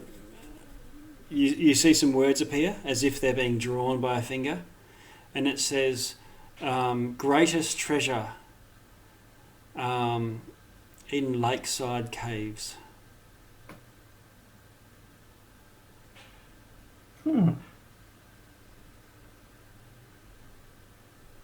Can she ask Ronaldo what does the White Lady mean? What does the White Lady mean? Yeah, like does Ronaldo know about any caves nearby? Oh, he's sort of fully into this seance, and is fully focused on the White Lady herself. And he passes to some other people, who also ask their own questions. Is poor cousin Nathan? Is he passed on is he in a better world now? And she says, yes, he has passed to the far more comfortable place now, and advises them that he's at final rest. And it passes on to other people with similar, more mundane type of questions. Finally, it comes around to one of the party members, if anyone wants to ask another question. Threads would like to ask, oh great White Lady, what is it that keeps you bound to this world?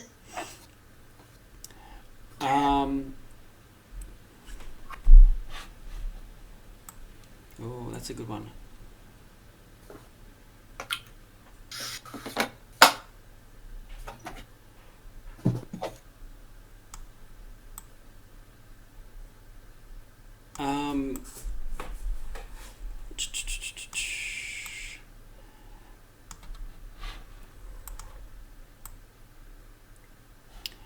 She says, I am here forever.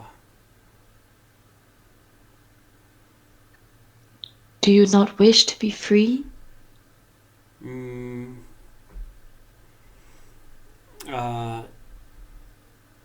another pane of glass fills up, and it says, and in this one there's a short phrase, I am free.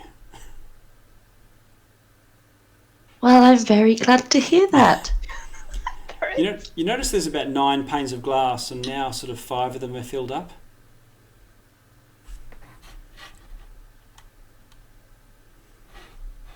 I'm good if anyone else has got anything Does to anybody ask. want to else? We'll ask what the hell is wrong with me. Oh, Well- yeah. Okay. Okay. A pane of glass gets a short phrase, and it says, "Your mind is flayed."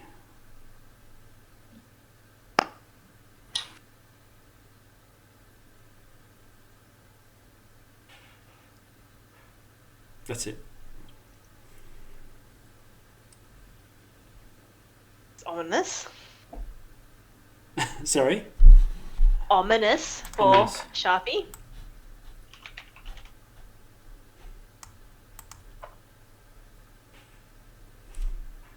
Any other questions?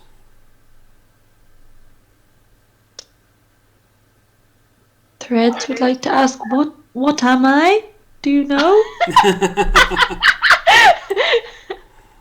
Okay. Ronaldo sort of puts his hands over yours and says, you've had your question. Oh, no! Okay. He says there's only so many panes of glass. Oh, yes. Okay.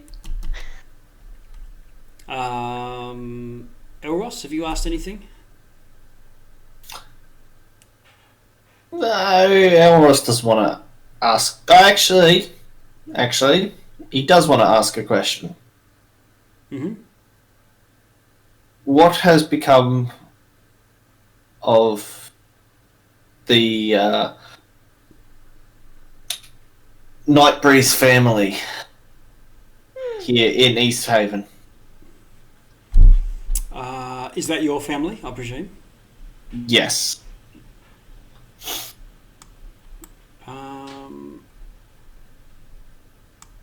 I will have to answer that after talking to you. Fair enough. Yeah.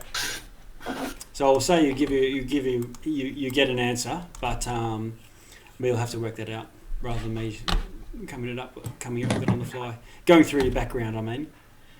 Yeah. Yeah. Yep. Okay. I think Ash, you haven't asked anything?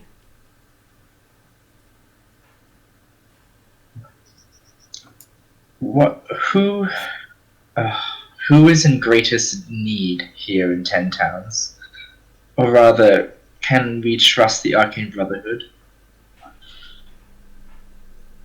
Are they trying to hurt anyone?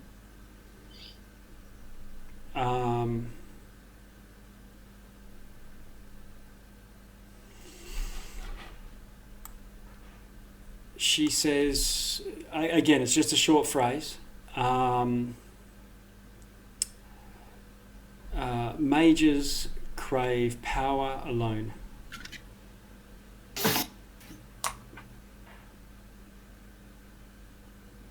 That is as I feared.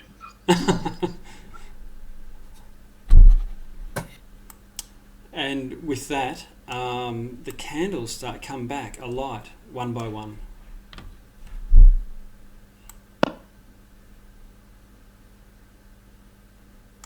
And eventually, the room is lit enough, and Was that sorry? Was that one question you can ask anything about? well, that's what the halfling was sort of going around asking.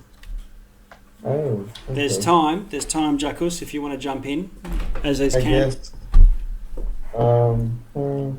It will be how many of my line are left? Okay. What was the question? Sorry, can you repeat that? How many of my line are left?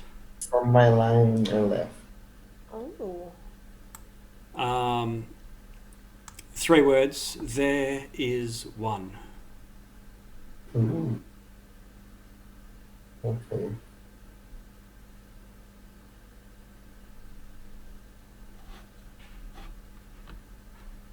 Okay, with that, the lights come up, and Ronaldo's very excited, and the others are all a little bit freaked out.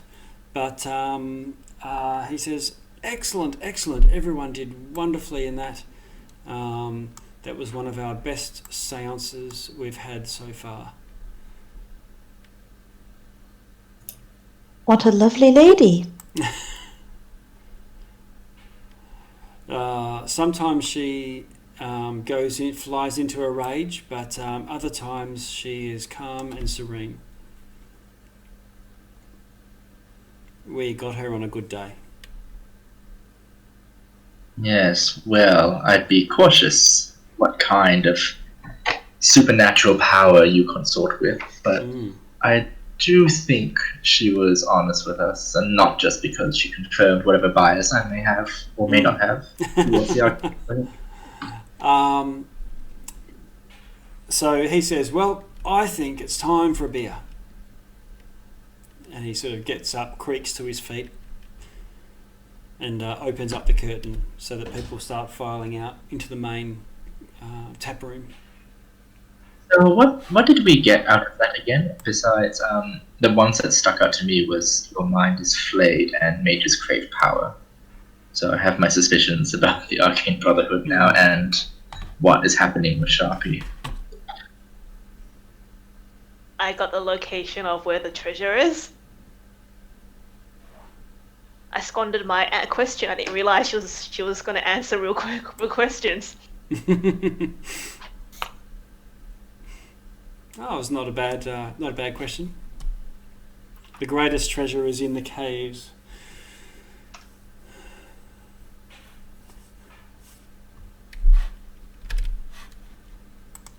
And what did she say about there is one?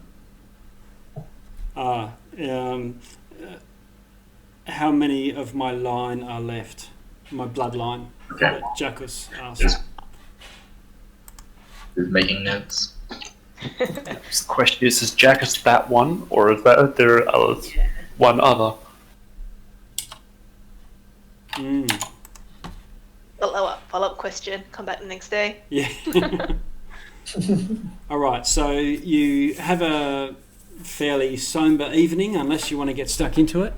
But you've already paid for your night's rest. Grab a beer or something, I presume, and then retire to your rooms. Before we retire, can I pull Threads aside? I'd be like, Threads. Show me to your Albert again. Of course, Oliver, it's just this way. Okay. So I follow her. And then I get there and I'd be like, watch this. And she'll touch the owlbear. Will the owlbear allow me to touch him, first of all? It looks quizzically at you and then looks at Threads. She'll be like, I have a little surprise for you.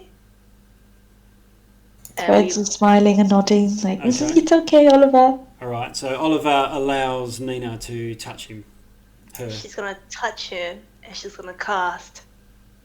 Well, she'll touch him and he's gonna disappear right before our eyes. And she's casted invisibility on him. And she'll be like, did you want to sneak him to the room? Yeah. Alright. I thought you were going to cast Reduce then, like an... Oh no, I don't have that!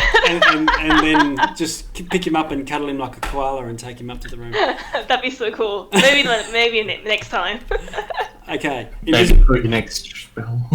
Man, I was like, I'm so ready to stab you. I thought you'd done something to him.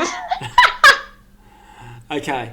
What? She disintegrated your owlbear, Threads.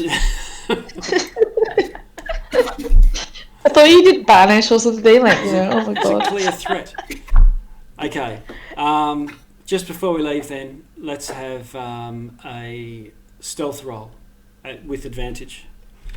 For who? For your bear. For the owlbear. For the owlbear? That's not me, that's you, Threads. Yeah, that's you, Threads.